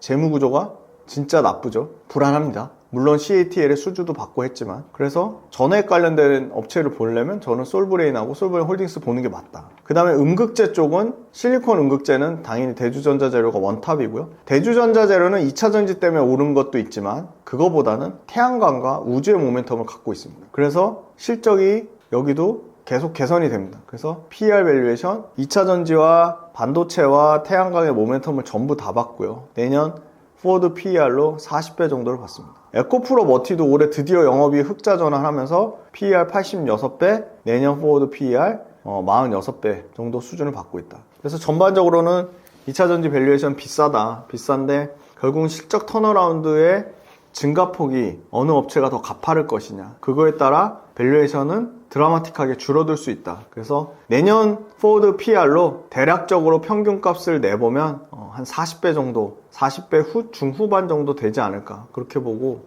28년도 정도 돼야 30배 밑으로 떨어질 수 있겠구나 그렇게 보고요. 중요한 건 LG에너지솔루션이 올해 2, 3분기 때 얼마나 실적이 흑자 전환 폭이 커지냐. 그 LG에너지솔루션의 흑자 전환 폭을 좌우하는 ESS의 영업이익을 진짜 보수적으로 보는 데는 분기에 100억 정도 수준밖에 안 날 거라고 보는 데도 있고요. 많이 보는 데는 분기에 1600억까지 보는 데도 있어요. 편차가 어마어마하게 크다. 그 중간 언저리라면 분기에 100억과 1600억이 사이니까 한 800억 정도 분기의 영업이익은 ESS에서 나지 않을까 그렇게 보고 있고요. 그렇게 보면 LG에너지솔루션도 지금의 밸류에이션은 비싸지만 앞으로 미래의 이익치를 땡겨온다고 하면 PER 밸류에이션이 급격하게 낮아질 거라고 보고 있습니다. 지금 그래서 LG에너지솔루션 현실적인 밸류에이션은 아까 말씀드렸지만 80배로 보시면 안 되고요. 저는 그래도 60배 초중반까지는 떨어질 거라고 보고 있습니다. 그리고 삼성 SDI는 30배 정도 내년 포워드 PER로 본다고 하면 평균 LG엔솔 삼성 SDI 평균 포워드 PER이 한 40배 중반 정도니까 그러면 CATL이 예를 들어 30배를 받는다고 하면 CATL보다 최소한 저는 CATL의 영업이익률이 높다고 하지만 CATL은 미국과 유럽에서 모두 지금 점유율을 뺏기는 상황이고 LG엔솔도 ESS 매출이 올라가서 영업이익률이 12% CATL 영업이익률이 12%거든요. LG엔솔이 지금 4%대 영업이익률 나온다고 4에서 5% 나온다고 LG엔솔 저거 PR 말도 안 되는 PR이라고 하는데 LG엔솔 영업이익률이 12%대 올라온다고 하면 CATL보다 밸류에이션 할증 줄 수 있죠. 왜냐면 CATL의 기술력보다 LG에너지솔루션의 기술력이 더 우위에 있다고 보고 있고요. ESS 쪽으로 완전히 포커스되어 있는 CATL을 ESS조차도 따라 넘는 수준을 넘어서 이제는 미국 시장에서 시장 점유율 43%까지 본다고 하면 미국 시장을 거의 독점하는 수준까지 간다고 보고 있기 때문에 거기에 밸류에이션 충분히 프리미엄 줄 수 있다고 봅니다. 그리고 결국은 LG에너지솔루션도 내년에 영업이익이 4조에서 5조 사이즈까지 올라오면 완전한 정상화 국면으로 보고 있기 때문에 밸류에이션도 정상화를 찾아가는 과정 중에 있다. 단지 올해의 실적만 보면 상당히 부담스러운 건 맞다. 이렇게 말씀드리겠습니다. 2차전지 관심주는 어떤 것들이 있으신가요? 네, 배터리 셀에서는 삼성 SDI를 많이 말씀하시는데 저는 여전히 LG에너지솔루션의 포텐이 훨씬 크다고 보고 있고요. 올해 실적만 보면 투자를 못합니다. 하지만 내년과 내후년에 실적이 드라마틱하게 개선된다고 보면 좀 중장기로 LG에너지솔루션을 끌고 가는 전략은 저는 나쁘지 않다고 보고 있고요. 외국인과 기관의 수급이 변하고 있습니다. 외국인과 기관의 수급이 변화했고 LG에너지솔루션의 일봉은 너무 짧고요. 주봉이나 월봉이나 연봉의 차트를 보시면 바닥을 찍고 바닥에서 턴어라운드 하는 모습을 나타내고 있어요. 추세가 반전되고 있습니다. 그 다음에 이제 소부장단에서는 저는 에코프로비엠, 포스코 퓨처엠, LNF, LG와 코스모 신소재가 있는데요. 유독 에코프로비엠보다 더 못 오른 포스코 퓨처엠이 미국 쪽 포지셔닝 때문에 박살이 났는데 미국 쪽 포지션이 11월 달 미국 중간선거를 기점으로 상당히 미국 쪽에서 어떤 전기차의 변화가 일어날 수 있지 않을까 그렇게 보고 있고요. 그리고 포스코 퓨처엠도 ESS 쪽 양극재 납품할 겁니다. ESS 양극재는 LNF만 납품할 수 있는 게 아니고요. 에코프로비엠, LG와 포스코 퓨처엠 모두 납품할 수 있을 거라 보고요. 저는 여전히 에코프로비엠보다는 밸류에이션이 포스코 퓨처엠이 덜 부담스럽다고 보고 있고요. 그렇지만 양극재보다 훨씬 더 모멘텀이 세다고 보는 거는 저는 역시나 대주전자 재료를 가장 강력하게 보고 있고 밸류에이션 측면으로도 압도적으로 LNF가 됐든 에코프로비엠이 됐든 포스코 퓨처엠이 됐든 롯데에너지 머티리얼즈가 됐든 밸류에이션도 정상화 밸류에이션을 받을 수 있는 거는 양극재, 음극재, 동바, 전해 그리고 분리막까지 통틀어서 대주전자 재료랑 솔브레인 정도다. 그래서 소재 단에는 대주전자 재료, 솔브레인, 배터리 셀 단에는 LG에너지솔루션을 보자. 그리고 장비는 PNT밖에 없습니다. 네, PNT 정도. 그렇게 관심 종목으로 말씀드리겠습니다. 반도체 실적 및 밸류에이션은 어떤가요? 아까 말씀드렸듯이 영업이익의 증가율 둔화되는 게 저는 가장 그러니까 기저효과라는 게 있어요. 워낙 올해 실적이 좋기 때문에 당연히 내년에 올해 영업이익이 뭐 작년에 40조대에서 지금 더 올라갔죠. 추정치가 297조 40조에서 297조 300조면은 거의 뭐 6배 6.5배가 올라간다는 건데 영업이익이 순이익도 40조에서 240조면 6배가 올라간다는 건데 그러면 당연히 그죠? 기저효과라는 게 있죠. 너무 작년 올해가 좋기 때문에 내년에 성장률이 둔화되는 건 뭐 당연한 건데 근데 추정치가 내년 것도 또 올라갔어요. 제가 불과 삼성전자 잠정 실적 나오기 전에 이틀 전에 나왔잖아요. 그러니까 이게 다 올라간 거예요. 근데 보니까 신기한 게 원래는요 27년도에도 이익이 성장하고요 28년도에도 피디님이 요거 실적표 띄워주실 건데 28년도에도 원래는 실적이 성장한다고 돼 있어요. 근데 이번에 1분기에 실적이 어닝 서프라이즈 나오면서 57조 2천억의 영업이익을 찍어버리니까 오히려 내년까지 이익이 올해보다 내년에도 한 30% 업사이드 300조에서 360조니까 20% 정도 이익은 성장하고 28년도에 이익이 꺾인다고 보는 거예요. 28년도에. 원래는 10% 정도 성장하고 내년에도 한 자릿수 한 3, 4% 정도 이익이 성장한다고 봤는데 내년에 그냥 이익의 피크를 찍어버리고 28년도에 이익이 꺾인다고 보는 겁니다. 바뀌었어요. 그리고 이게 연초에 210조대에서 지금 거의 300조까지 연초 추정치보다 30% 넘게 거의 40%에 육박하게 그죠? 이익 추정치가 올라왔습니다. 그러니까 영업이익이 297조니까 PER이 5배밖에 안 돼요. 그러니까 너무 싼 거죠. 왜? 코스피의 포워드 PER이요? 11배에서 12배 왔다 갔다 합니다. 그러니까 막 이런 얘기를 해요. 지수가 코스피 지수가 4,700을 찍으면 삼성전자 하이닉스 합산 영업이익이 코스피 지수 영업이익이 60% 넘으니까 코스피 지수가 5,400에서 지금 5,700까지 올라왔는데 오늘 5,000 거의 900 되려고 해요. 근데 5,900 기준으로도 PER이 8배가 조금 넘는다는 거예요. 코스피의 PER이 유가증권 시장의 PER이 8점 후배인데 그 중에 가장 이익으로 1등 삼성전자가 올해 기준 PER 5.6배니까 너무 싸다는 겁니다. 코스피는 삼성전자, 하이닉스, 조선, 방산, 2차전지, 원전, 금융, 바이오 다 포함한 평균값이잖아요. 근데 5.6배니까 너무 싸다는 거고요. 내년에도 이익을 360조를 예상을 하니까 4.6배까지 떨어진다는 겁니다. 어제 이제 민간경제자문위원회 대통령하고 간담회 하는데 거기 패널로 나오신 분이 이거 영업이익 삼성전자가 내년에 480조 찍어서 엔비디아 영업이익을 제치고 세계 1등 영업이익 나올 거라는 얘기를 하시더라고요. 근데 그거랑 지금 이 평균값 360조하고는 괴리율이 120조나 차이 나요. 너무 과한 추정이긴 한데 어찌됐든 360조 기준으로 하면 PER 4배니까 엄청나게 싸다고 볼 수 있는 거죠. 그러니까 PER 4배라는 거는 무슨 뜻이죠? PER 4배라는 거는 PER을 역순으로 하면요 25%잖아요. 그러면 삼성전자가 1년에 벌어들인 이익을 4년이면 삼성전자 전체 시가총액을 사고도 남는다는 겁니다. 하이닉스 볼게요. 올해 190조의 영업이익을 내고요. 내년에 230조의 영업이익을 낸대요. 근데 달라요. 왜 그렇죠? 하이닉스 실적 발표를 안 했어요. 4월 23일 날에요. 그러니까 하이닉스는 아직 실적 발표 전이니까 추정치가 약간 덜 올라간 것 같아요. 그러니까 보세요. 원래 삼성전자도 하이닉스랑 동일해요. 27년도에서 28년도에 영업이익이 증가한다고 봤는데 꺾이잖아요. 꺾인다고 바뀌었잖아요. 그러니까 하이닉스도 이게 추정치가 나오면 27년도에 영업이익 230조가 아니라 뭐 250조 이렇게 추정치가 올라가고 28년도 영업이익이 꺾인다고 볼 겁니다. 그러면 하이닉스는 PER이 내년에 3.8배까지 떨어진다고 보는 거예요. 이게 그래도 네이버 금융이요. 생각보다 자주자주 실적 추정치를 업데이트해서 이 숫자가 바뀝니다. 일주일 단위까지 바뀌는지는 모르겠어요. 한 달 정도 지나면 바뀌어요.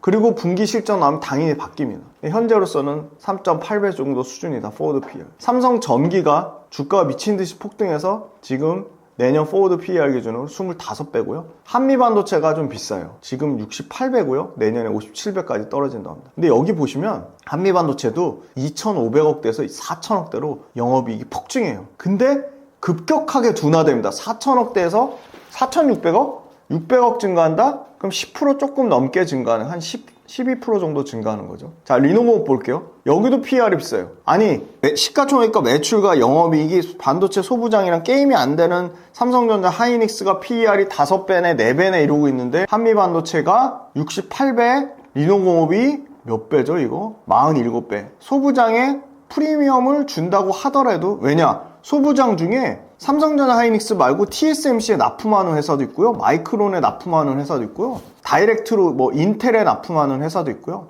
TSMC, 인텔, 마이크론, 심지어 엔비디아, 구글, 아마존, 메타 이쪽으로 직접적으로 납품하는 회사들도 많아요. 결론적으로는 PER에 밸류에이션에 프리미엄을 줄 수 있다 쳐도 삼성전자 하이닉스가 너무 싼 거야. 이 같은 업종에 있는 소재, 부품, 장비 업체만 비교해봐도 원익 IPS가 시가총액이 다 큰 거예요. 5조 넘는 초대형 소부장 업체들이요. 25배입니다. 내년 기준. 그나마 원익 IPS가 좀 싼 편인데 결론적으로는 소부장까지 합쳐서 평균을 내보면 20배 초반이었거든요. 근데 그게 지금 28, 9배까지 올라왔어요. 근데 삼성전자 하이닉스의 PER은 5배가 안 된다. 그러니까 외국인 기관 입장에서도 초과 수익을 누리려고 해도 밸류에이션이 소부장이 비싸니까 굳이 볼 필요가 없는 거예요. 삼성전자 하이닉스 4배, 5배면 사는데 PER. 근데 지금의 싼 게 중요한 게 아니라 결국은 성장률을 보고 이익의 성장률, 매출의 성장률, 영업이익률 이런 걸 소위 말하는 밸류에이션 지표를 보고 투자를 한다고 하면 밸류에이션 지표가 정말 드라마틱하게 늘어나다가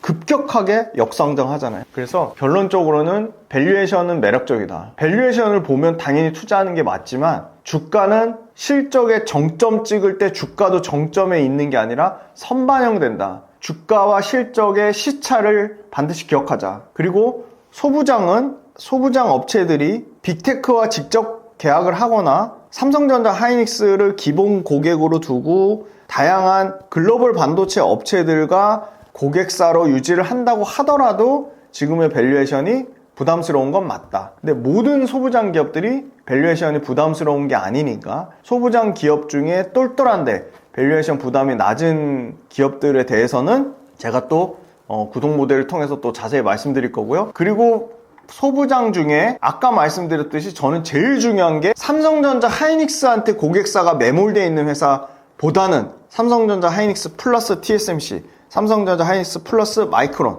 삼성전자 하이닉스 인텔, 삼성전자 하이닉스 플러스 빅테크 이렇게 고객사가 다변화되어 있는 업체, 글로벌 종합반도체 업체와 다이렉트로 계약하는 업체들한테 관심을 가져보자. 그러면 같은 PER 30배를 주더라도 그런 회사들은 밸류에이션의 프리미엄을 충분히 받을 자격이 있다. 그런 측면으로 보면 삼성전자는 테슬라도 고객사로 확보를 했고요. 당연히 AMD, 엔비디아, 이제 아마존, 메타까지 삼성전자의 파운드리 공장을 이용하려고 하고 있습니다. 그래서 삼성전자는 밸류에이션의 프리미엄을 줘야 된다. 그리고 하이닉스의 HBM 점유율을 당장 올해부터 드라마틱하게 뺏고 있다. 그래서 저는 삼성전자, 하이닉스 둘 중에 밸류에이션의 할증, 프리미엄을 준다고 하면 당연히 삼성전자 쪽에 주는 게 맞다고 보고 있습니다. 반도체 관심주는 어떤 기업인가요?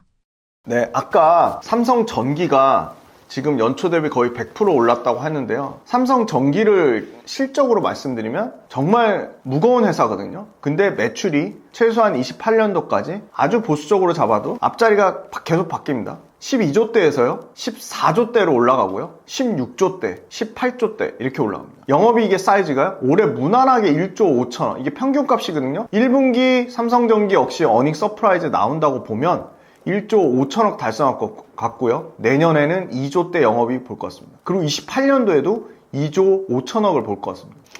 철저하게 쇼티지인 상황을 가장 독점적 수혜를 누리는 게 삼성전기라고 보고 있고요. 두 번째는 캐시카우가 동시다발적으로 다 터지는 겁니다. 일단 첫 번째, MLCC는 적층 세라믹 콘덴서라고 하는데요. 전류를 일정하게 배분해주는 역할을 하는 건데, 우리로 치면 댐 아시죠? 댐? 수로로 이렇게 여러 군데 열어주잖아요. 전기의 댐 같은 역할입니다. 너무너무 중요하죠. 근데 이 MLCC가 AI 데이터 센터에 당연히 쓰입니다. 근데 기술적인 난이도 때문에 AI 데이터 센터에 들어가는 MLCC는 일본 업체랑 우리나라 업체 정도예요. 대만 업체도 있습니다. 중국 업체도 있습니다. 근데 미국의 AI 데이터 센터, 가장 비싸게 팔고 가장 많이 공급할 수 있는 데는 삼성전기와 무라타라고 하는 탑티어 두 개밖에 못 들어가요. 그러니까 완전히 공급자 우위의 시장입니다. 그러니까 무라타에서 가격 인상을 한번 했어요.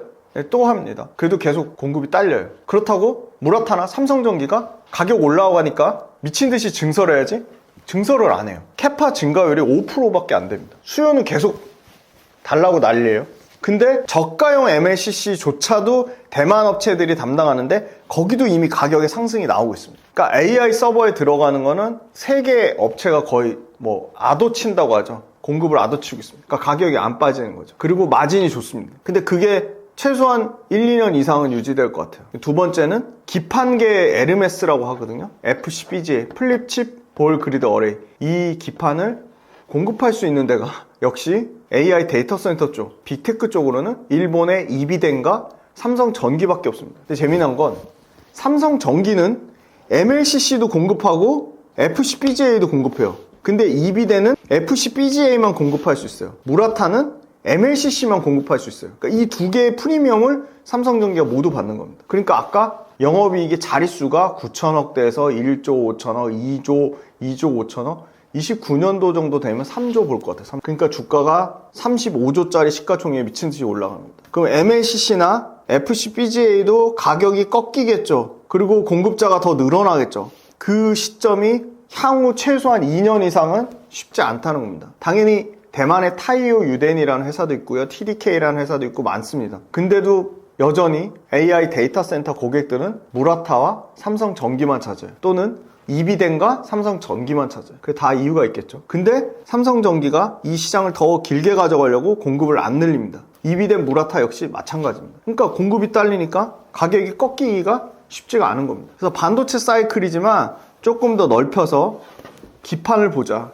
봤더니 일반 기판 업체를 파는 심텍이나 해성DS나 기판 업체들 난리예요 지금. 이수페타시스는 제가 계속 말씀드렸고, 일반 기판까지 가격이 올라가고요, 물량이 딸려서 기판 업체들이 실적이 드라마틱하게 좋아집니다. 최소한 내년까지는 기판계의 명품을 팔고 있어요. MLCC는 더 쇼티지예요. 그리고 MLCC는요 일반 서버에 들어가는 거랑 AI 서버에 들어가는 거랑 양 자체가 달라져요. 무지막지하게 양이 늘어납니다. 가격만 비싸지는 게 아니라. 그리고 MLCC가 이제 본격적으로 자동차 전기장치, 전장에 쓰이기 시작했습니다. 그 자동차 전장용에도 공급할 수 있는 업체가 일본 업체, 대만 업체, 삼성전기 그 정도예요. 전기차에도 당연히 MLCC 쓰입니다. 그래서 결론적으로는 기판 업체 중에 프리미엄 기판을 파는 업체를 보자. 그리고 철저히 공급자 우위에 있는 시장을 보자. 가격이 꺾일 수 없는, 당분간은 꺾일 수 없는 시장을 보자. 그래서 삼성전기를 말씀드리고요. 삼성전기 볼 때 당연히 이수페타시스도 봐야 됩니다. 이수페타시스는 빅테크, 아마존,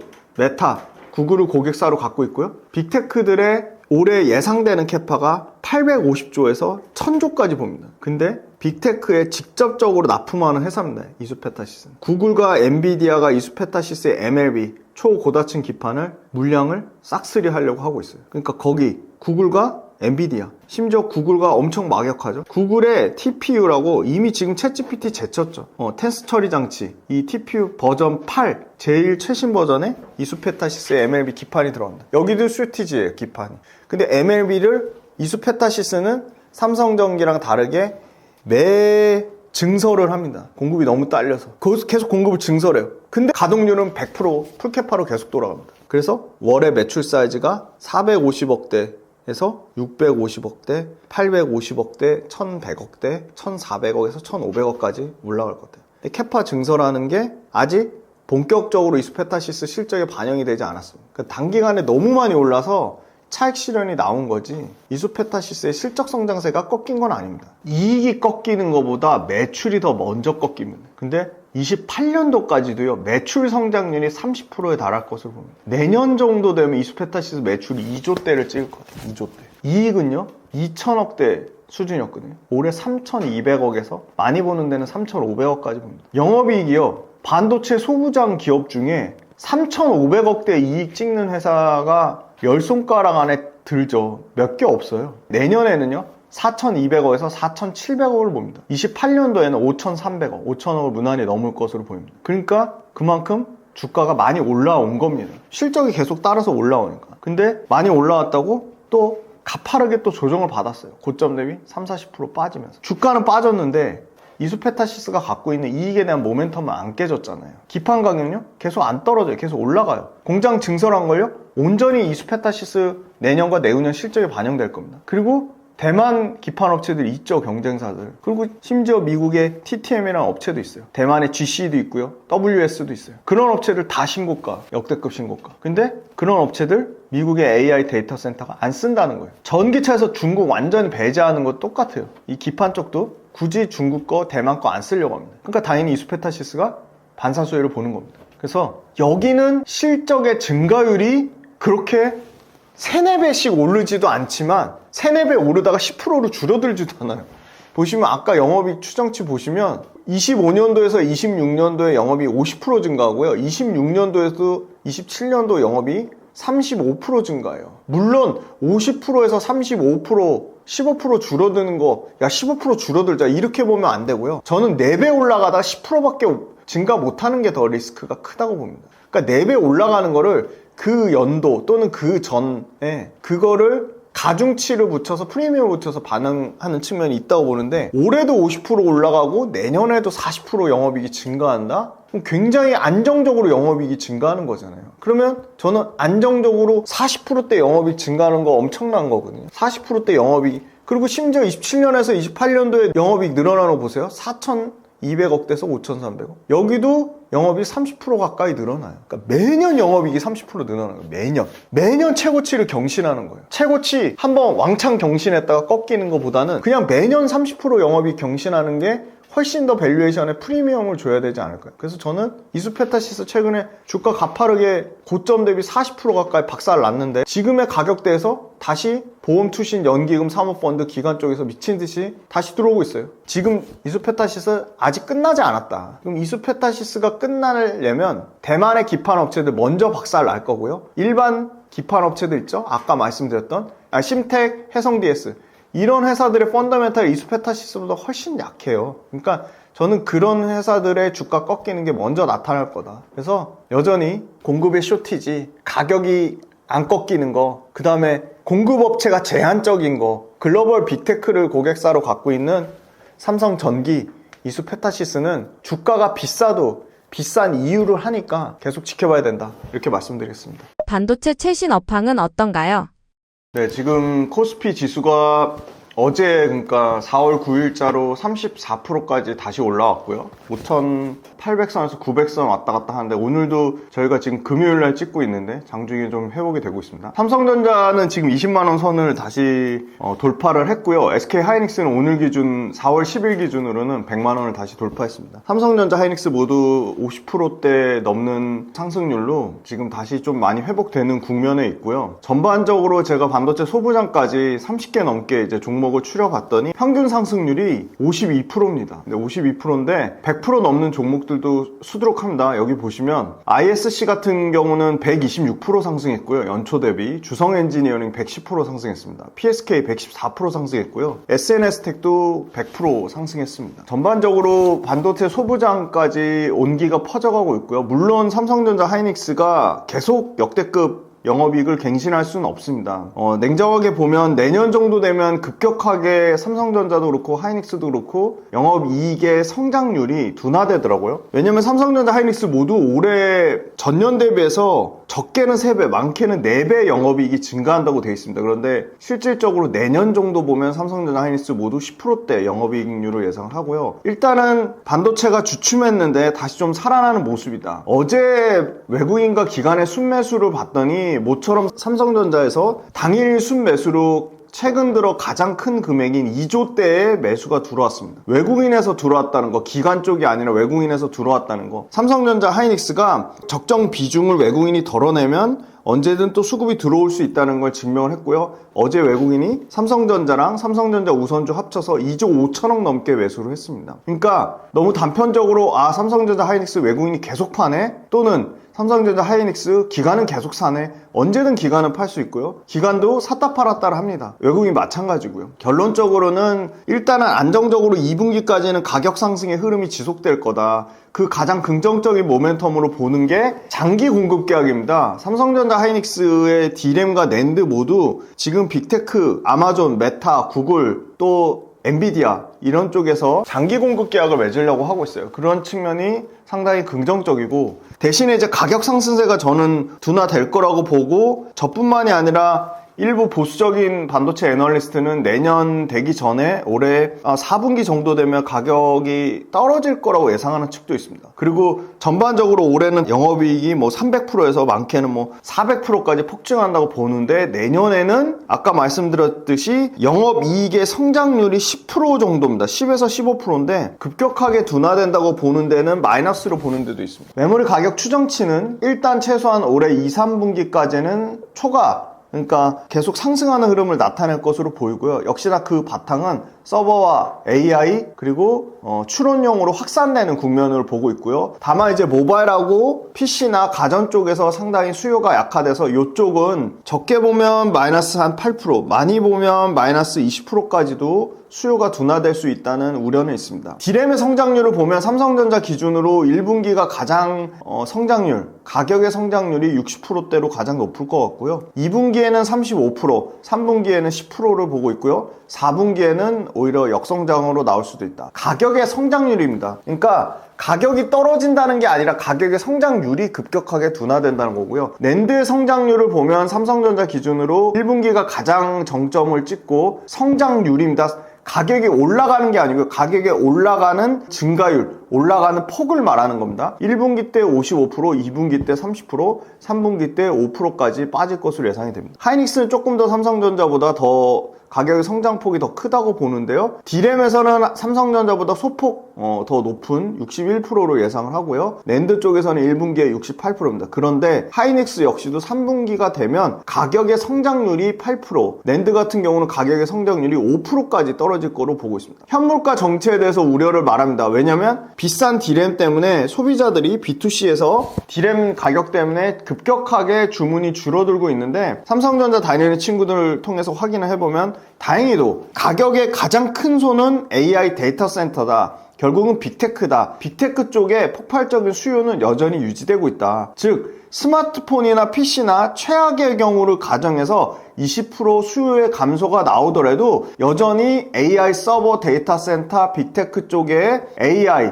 그리고 데이터 센터 쪽 서버 쪽의 수요 때문에 스마트폰과 PC 가전의 20% 정도의 수요 감소를 커버할 수 있다는 겁니다. 스마트폰이나 가전이나 PC 쪽에 수요 타격을 받는 거는 오히려 삼성전자 하이닉스 쪽보다는 대만의 디램 업체, 중국의 업체 쪽이 현물가의 타격을 받을 거라고 보고 있고요. 삼성전자 하이닉스는 B2C에서 B2B, 일반 소비자, 소매 판매 쪽보다는 기업 고객, 데이터 센터 고객, 빅테크 고객 쪽으로 완전히 포커스가 맞춰져 있기 때문에 AI 서버, 데이터 센터 쪽 물량이 또는 가격으로 인한 전체 마진이 스마트폰, PC, 가전, 전장까지 다 합친 거를 잘하면 올해 뛰어넘을 수도 있겠다. 그런 얘기가 나오고 있고요. 결국은 삼성전자 하이닉스 최근에 현물가 정책 우려보다는 B2C로 공급하는 기업의 계약 가격, 즉 기업 B2C 가격이 떨어지지 않으면 여전히 삼성전자 하이닉스의 견조한 디램과 낸드 쪽에서 높은 가격세를 유지할 거라고 보는데 계속 확인해본 바로는 B2C 말고 B2B,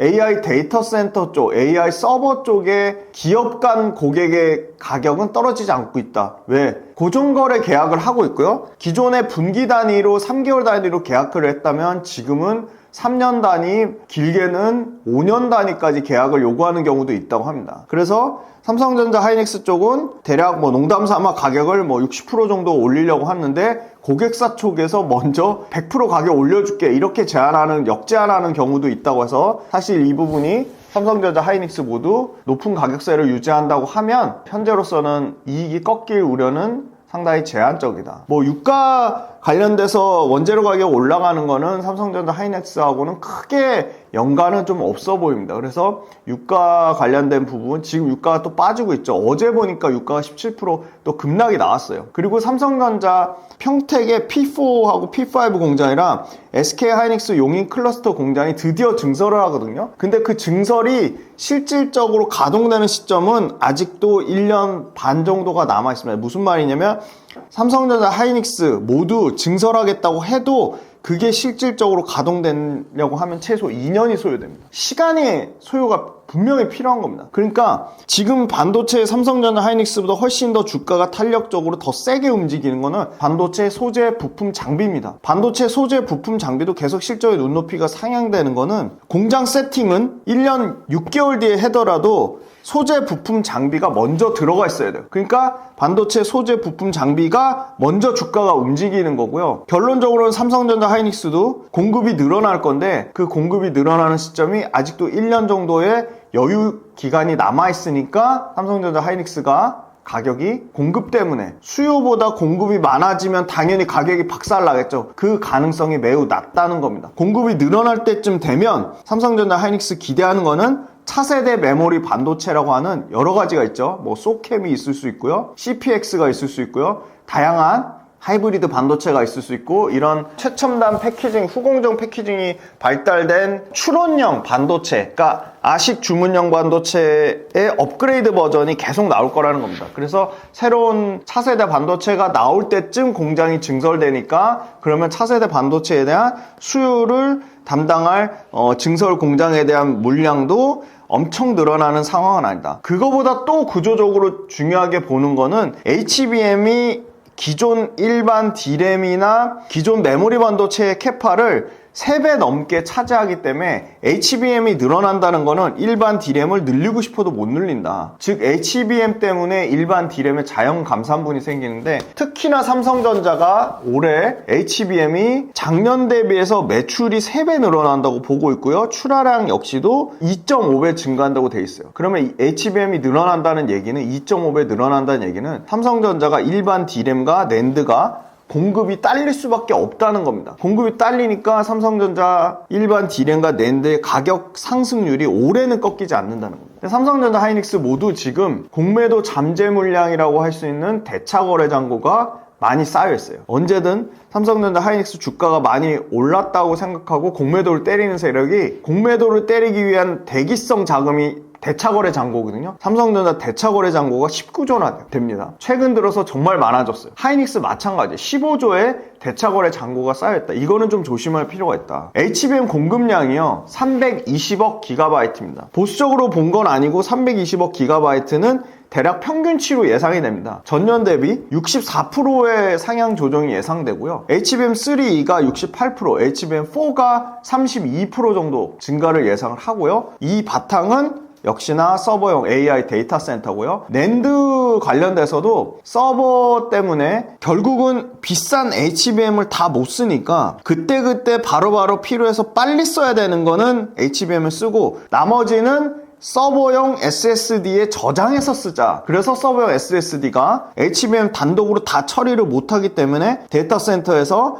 HBM의 보안용으로 서버 SSD가 폭증하고 있어요. 서버용 SSD가 실질적으로 낸드에서 차지하는 비중은 30% 언더였습니다. 작년에 27% 정도 됐어요. 올해 40%가 넘어가고요. 내년 정도 되면 8% 거의 50%에 육박하고요. 28년도에는 55%에서 60%까지 올라갈 것 같아요. 즉 AI 데이터 센터가 낸드 시장 자체를 바꾸고 있어요. 그래서 낸드든 디램이든 현물가가 일시적으로 하락할 수는 있지만 기업 간의 고정가, 계약가가 아직 상승하고 있기 때문에 디램과 낸드 역시 고정가 하락이 중요하다 이렇게 말씀드리고요. 금리가 상승하면 즉 미국의 10년물, 30년물 국채금리가 10년물 기준으로 4.4%를 넘어서 미래 이익을 현재 가치로 땡겨오는 그 미래의 이익에 대한 현재 가치 그게 낮아져서 금리가 올라가면 성장주한테 당연히 반도체나 AI주한테 불리할 수 있는데 이런 부분은 미국의 10년물 국채금리를 계속 주시해봐야 된다. 중국이 반도체 소재, 부품, 장비 자급자족하겠다. 2030년까지 85%의 목표를 세웠어요. 그러면 국산 장비, 우리나라 장비 줄여서 자국산으로 대체하겠다는 거니까 이런 거는 상당히 리스크가 있어 보입니다. 그래서 국내 장비 업체들의 언제 어닝 실적의 피크를 찍는지 좀 조심할 필요가 있고요. 엔비디아가 차세대 루빈 울트라, 베라 루빈에서 공급망 우려 때문에 엔비디아도 설계를 듀얼 다이로 변경했어요. 그러면 생산 복잡도가 올라가고요. 미세공정 난이도가 훨씬 더 많이 증가합니다. 그러면 기존의 선두권에 있던 하이닉스와 삼성전자는 HBM 수요가 견고하게 유지될 거라고 보고 있습니다. 상당히 긍정적이죠. 그 다음에 삼성전자가 최근에 아주 공격적으로 주주환원 계획을 발표했는데요. 삼성전자가 자사주 소각을 14조 6천억에서 16조로 하겠다고 밝혔어요. 그래서 아마 올해 예상되는 배당 수익률만 기준으로 봐도 8,810원 기준으로 4.3%까지 나옵니다. 20만원 밑으로 떨어지면요. 그 다음에 본격적으로 삼성전자가 낸드의 가장 최신 버전인 V9을 올해 가동하면서 낸드의 기술적인 선도적인 지위를 유지할 것으로 보입니다. 1분기 컨센서스를 시장에서 40조대 예상했는데 가장 좋게 보는 데가 50조 초반까지 봤어요. 근데 52조 7천억이 나왔습니다. 역대급 실적이 나왔고요. 그러면 삼성전자 여태까지 연간 분기 실적 중에 52조 7천억이 1등이냐? 그건 아니에요. 더 좋은 실적이 나왔던 적이 한 번 있었습니다. 2018년도에 52조 7천억보다 더 큰 54조대의 실적이 딱 한 번 나온 적이 있습니다. 삼성전자는 이제는 깰 수 없는 역대급 실적이 더 추가적으로 나올 것으로 보고 있어요. 왜? 디램과 낸드 가격이 안 빠지니까. 다만 물량이 안 늘어나고 있어요. 그건 굉장히 조심해야 될 요인이라고 보고 있고요. 하이닉스가 4월 23일날 실적 발표하니까 그때 한 번 더 반도체 디램과 낸드 가격의 견조한 상승세를 또 한 번 증명할 거로 보고 있어요. 26년과 27년이 한국 반도체 역사상 합산 영업이 올해 530조대, 가장 나쁘게 보는 데가 500조대입니다. 내년에 무난하게 580조에서 많게는 595조까지 역사상 최대 이익 사이클을 삼성전자, 하이닉스 모두 경신할 것으로 보입니다. 아까 말씀드렸지만 이익은 갱신하지만 이익의 증가폭이 급격히 둔화되면 주가는 최소 6개월에서 1년 정도 선반영하는 측면이 있기 때문에 지금의 주가가 삼성전자, 하이닉스 모두 내년 거를 땡겨왔는지 아니면 올해 실적만 반영하고 내년 거를 아직 땡겨오지 않은 건지 그거는 좀 지켜봐야 될 것 같고요. 구글, 아마존, 메타의 3년, 5년의 장기 공급 계약이 유지되는 한 상당히 견고한 실적, 삼성전자, 하이닉스의 실적 뒷받침이 될 거라고 보고 있고요. 계약할 때 장기 공급 계약에서 굉장히 두 가지의 중요한 포인트가 생겼습니다. 일단 선수금 방식이에요. 삼성전자, 하이닉스가 반도체를 공급을 안 해도 먼저 구글, 아마존, 메타가 선수금을 줍니다. 그 선수금이 10%가 될 수도 있고요. 5%가 될 수도 있고요. 20%가 될 수도 있습니다. 그렇게 선수금까지 주면서까지 공급 계약을 맺는다는 게 상당히 고무적이고요. 두 번째는 계약을 파기했을 때 삼성전자 하이닉스가 상환할 의무도 없어요. 그러니까 그런 계약 파기에 대한 리스크를 철저하게 사가는 쪽에서, 구매자 쪽에서 리스크를 떠안는다는 거예요. 무슨 말이냐, 삼성전자 하이닉스의 철저한 공급업체 위주, 공급자 우위의 시장이라는 거고요. 공급업체가 공급망 리스크를 구매하는 쪽에 떠넘기고 가격의 상향선을 공급업체가 마음대로 조정한다는 겁니다. 아까 말씀드렸듯이 삼성전자 하이닉스는 우리 대략적으로 메모리 가격 한 60% 올려야겠다. 근데 고객사 쪽에서 먼저 100% 올려줄게, 가격을 제안을 하는 거죠. 이런 것처럼 공급자 우위의 시장이 지속되고 있다. 근데 예전에는 더블 부킹이라고 해서 사간다고 하고 계약 파기에도 아무런 타격이 없었어요. 그래서 삼성전자랑 하이닉스 기껏 공장 증설해놨는데 가격이 박살났죠. 왜? 고객사들이 더블 부킹 해가지고 일종의 경쟁적인 구매가 연쇄적으로 취소되니까 가격이 급락을 한 겁니다. 근데 결론적으로는 지금은 아까 말씀드렸듯이 삼성전자 하이닉스가 계약 파기에 대한 상환 의무가 없다는 거예요. 계약에 대한 조건을 철저하게 공급자, 메모리 공급자 삼성전자 하이닉스가 우위를 가져간다는 겁니다. 랜드 쪽에서도 기술적인 진보가 일어나고 있습니다. 엔비디아가 최신 ICMS라고 해서 Inference Context Memory Storage라는 일종의 플랫폼, AI 추론 발생용 키밸류 캐시라고 하거든요. 이 키밸류 캐시를 D램이랑 고부가 낸드를 결합한 새 기술을 선보였습니다. 그러면 이때 낸드가 엄청나게 방대한 문맥을 저장하는 용으로 처리 속도도 빨라야 되고 계층화도 잘 돼야 됩니다. 그러니까 아까 말씀드린 최첨단 낸드가 일반 TLC에서 TLC의 T는 트리플이고요. TLC에서 QLC로 넘어가는 거예요. Q는 쿼드러플입니다. 쿼드러플 Q. QLC, L은 레벨이고요.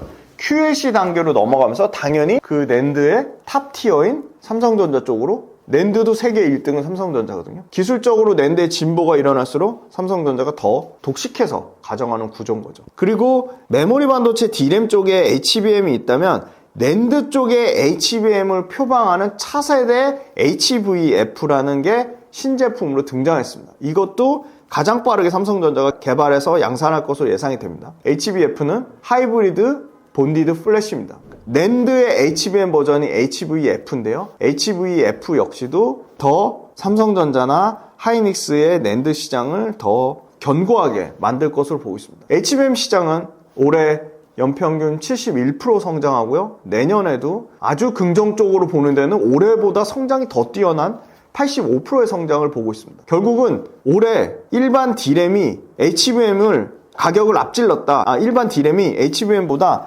마진이 더 좋다, 이런 얘기를 하는데 일시적으로 보는 이유는 이번에 HBM을 하이닉스가 굉장히 보수적으로 가격을 매졌습니다. 결론적으로는 26년도에는 오히려 HBM의 판가가 4% 빠지는 수준까지 왔다면 내년에는 정상적인 HBM 가격을 받을 것으로 예상됩니다. 무슨 말이냐? 올해보다 최소한 HBM 내년에 38%의 가격 상승을 예상을 합니다. 그러면 올해는 범용 D램이 HBM보다 가격도 올라가고 마진도 더 좋게 받았는데 지금 D램과 낸드는 가격 폭등세가 내년에 진정되고 HBM은 정상적인 가격을 받으면서 다시 HBM의 가격이 일반 D램보다 더 비싸지고요, 당연히. 그리고 HVM이 일반 D램의 전체 가격 상승 또는 일반 D램의 전체 마진 그리고 전체 실적을 좌우하는 수준까지 올라갈 거다. HBM이 삼성전자가 30조 대까지 매출이 올라오면요, 일반 D램의 낸드, 삼성전자의 메모리 반도체의 전체 수익이나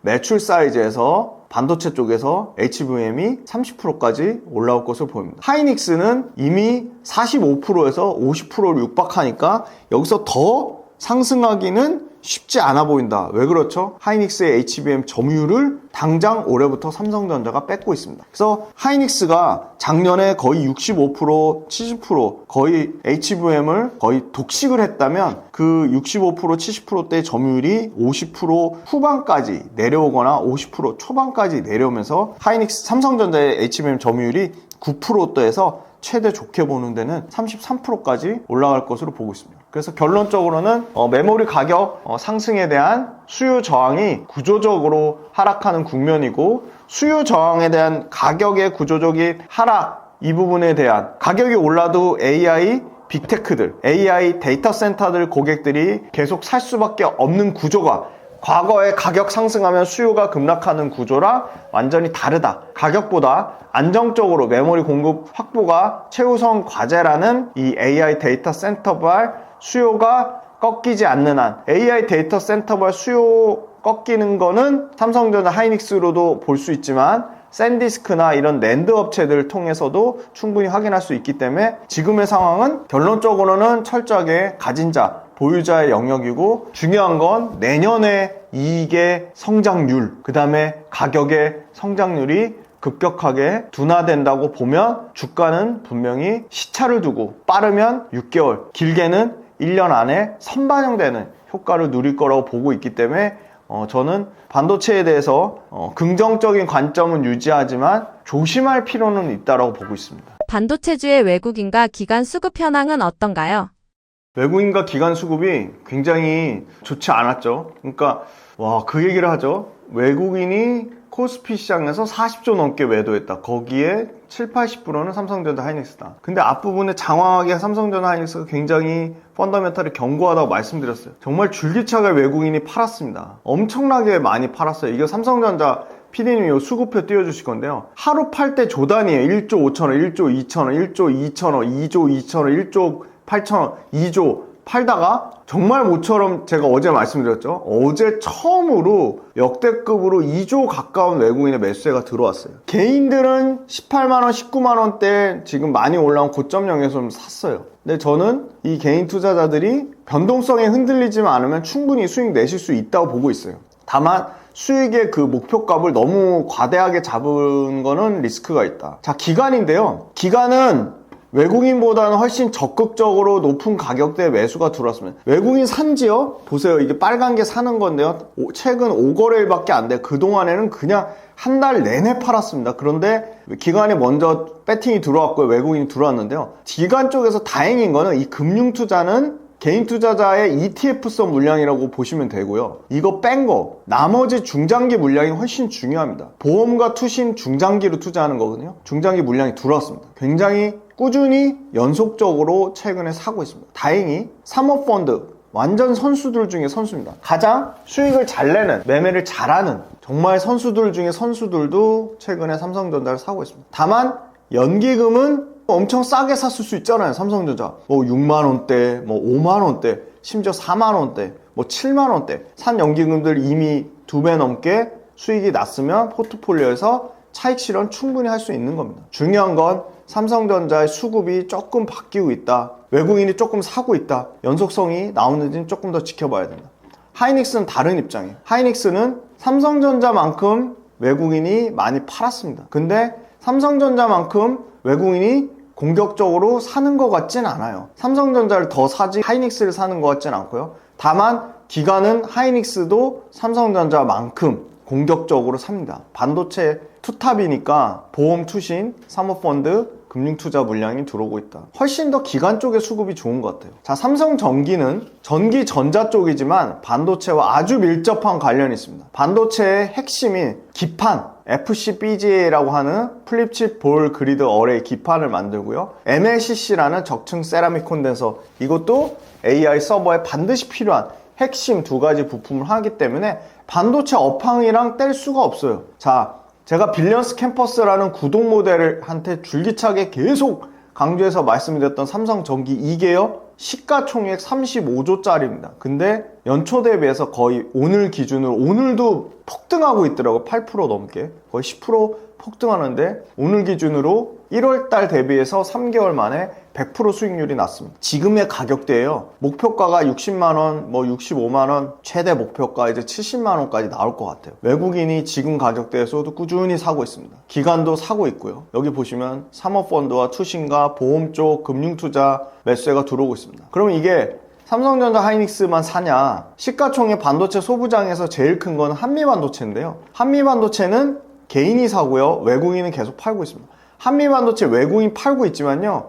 기관하고 개인이 받치면서 신고가 영역에 있어요. 여기는 금융투자가 사고요. 연기금이 조금 사고요. 보험하고 투신이 삽니다. 아무래도 기관 수급이 한미반도체는 삼성전자 하이닉스만큼 강력하게 사진 않습니다. 리노공업을 볼게요. 리노공업은 조금 다릅니다. 한미반도체만큼 올랐어요. 리노공업도 엄청나게 올랐습니다. 그런데 최근에 기관이 투신과 연기금 보험 쪽에서 공격적으로 사고 있습니다. 그 다음 원익 IPS 볼게요. 원익 IPS도 100% 넘게 올랐죠. 여기는 외국인도 팔고 기관도 팝니다. 금융투자만 사고 있어요. 아직 투신이나 보험이나 연기금 쪽에서 수급의 어떤 그 차익 실현이 끝나지 않은 것 같아요. 조금 더 기다려 봐야 될 거고요. 결론을 내리면 반도체 삼성전자 하이닉스 이미 많이 오른 시점에서 기관이 꾸준히 사고 있다. 그리고 그 소부장 쪽에서 더 온기가 내려와서 소부장단에서도 리노공업이라든지 지금 원익 IPS를 제외하고는 유진테크 여기 안 올렸지만 주성 엔지니어링, PSK 홀딩스 다양한 종목들로 소부장단에 기관들의 먼저 순매수가 들어오고 있다. 기관의 수급은 좋은 상황인데 외국인의 매수세가 좀 아쉽다. 다만 외국인도 차익 실현 물량이 충분히 나올 수 있는 거고 포트폴리오 재조정 측면에서 충분히 삼성전자 하이닉스가 덜어냈으면 언제든 다시 들어올 수 있다. 그거를 여실히 어제 삼성전자 외국인 순매수에서 증명했습니다. 자, 어제 아까 보여드렸죠? 삼성전자 외국인이 하루 만에 순식간에 한 방에 여기 지금 보시면 삼성전자 2조 가까운 매수세로 증명을 했습니다. 물론 연속성은 지켜봐야겠지만 어떤 외국인 패턴의 수급의 전환이 좀 예상되고 있다. 그래서 전반적으로는 반도체 소부장까지 기관의 매수세는 양호하고 외국인의 매수세는 좀 지켜봐야 되고 개인은 계속 사고 있다. 그래서 외국인 기관 수급의 현황 전체적으로는 양호한 편이다. 근데 다만 외국인의 매수세가 아쉽다. 이렇게 말씀드리고요. 소부장 중에서도 또 철저하게 차이가 또 나고 있습니다.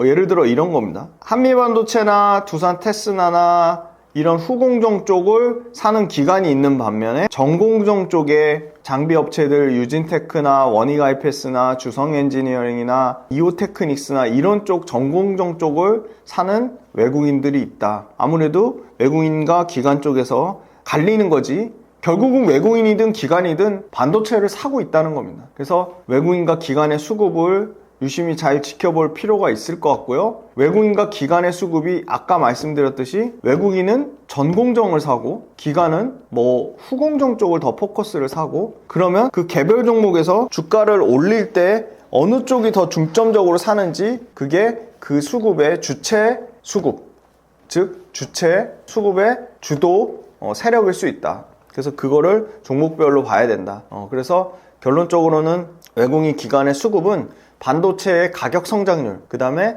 반도체의 공급의 증가율 또는 반도체의 이 소위 말하는 삼성전자 하이닉스가 마켓시어를 80% 이상 가져가는 구도가 깨지지 않으면 즉 가격의 논리, 수요 공급의 논리에 따라 여전히 견고한 시장에서 왜냐하면 삼성전자 하이닉스가 전체 코스피 이익에서 차지하는 비중이 60%가 넘어갈 것 같습니다. 시총으로는 40% 정도밖에 안 되지만 이익은 60%가 넘어갈 것 같아요. 그래서 결국은 우리나라 코스피 지수를 살린다는 거는 반도체를 버릴 수가 없다. 이렇게 말씀드리고요. 수급적으로는 계속적으로 변동사항이 있으니까 수급의 연속성을 잘 지켜봐야겠다. 그래서 기관의 수급이 나쁘지 않은 상황이기 때문에 아직까지 예를 들어 외국인이 팔아도 개인이나 기관이 받아주고 있기 때문에 아직 그렇게 크게 우려할 상황은 아니다. 다만 저는 여전히 하이닉스보다는 삼성전자 쪽이 더 여러 가지 모멘텀이 더 남아있고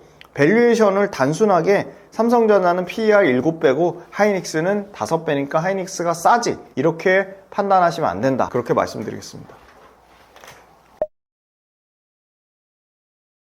굉장히 큰 머니무브가 여전히 진행 중에 있고요. 원금형 자산에서 주식형 자금으로 이동이 일어나고 있습니다. 퇴직연금에서도 주식형 ETF의 비중을 늘리려고 하고 있습니다. 주식시장으로의 구조적인 성장이 이뤄지고 있고요. 정부 정책 상법 개정 그리고 다양한 글로벌 자금들이 국내 시장에 많은 관심을 보이고 있습니다. 그래서 노동의 가치 못지않게 이 투자의 가치 앞으로 훨씬 더 중요해질 것으로 봅니다. 그래서 투자를 통해서 많은 결실을 구독자분들이 얻기를 진심으로 바라고 그 부분에 조금이나마 보탬이 되도록 혼신의 노력을 다하겠습니다. 네, 저는 빌리언스 캠퍼스라는 구독 모델을 운영하고 있습니다. 빌리언스 캠퍼스는 매일 시황, 업종, 산업, 외국인 기관 수급, 차트, 종목별 특징주, 주시장의 A부터 Z까지 전체적으로 빌리언스 캠퍼스 구독자분들만을 위한 컨텐츠를 제공하고 있습니다. 그리고 매주 1개에서 2건의 빌리언스 컨텐츠에만 업로드하는 영상, 반드시 보셔야 될 주도주 업종, 그리고 주도주를 투자하는 전략,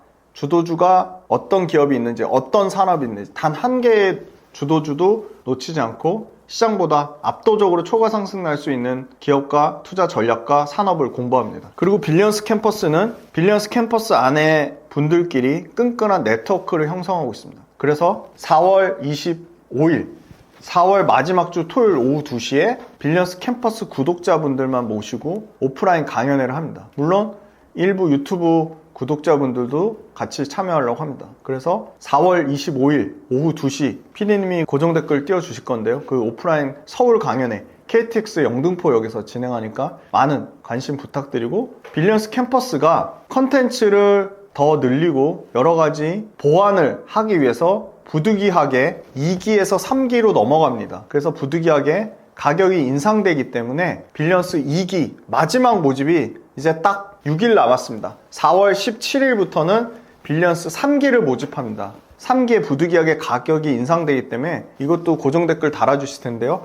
빌리언스 2기 마지막 구독 많은 참여 부탁드리고, 빌리언스 2기로 참여하시면 3기 혜택 다 그대로 받으실 수 있습니다. 그래서 2기 많은 참여 부탁드리고, 그리고 빌리언스 구독자가 되시면 궁금하신 거 언제든지 옆에 AI 금융비서 두셨다고 생각하시고 질문하실 수 있고, 투자는 혼자 할 때보다 함께 할 때 훨씬 더 그 효과가 배가 됩니다. 그래서 빌리언스 캠퍼스 구독 모델 떠먹여 주는 TV도 적극적으로 참여하셔서 훨씬 더 시장보다 초과 수익 내셔서 끈끈한 투자 네트워크도 형성하시고, 결론적으로는 돈 때문에 스트레스 받지 않는 삶, 경제적 자유, 경제 독립을 빌리언스 캠퍼스 구독 모델과 꼭 함께 이뤄내셨으면 좋겠습니다. 감사합니다.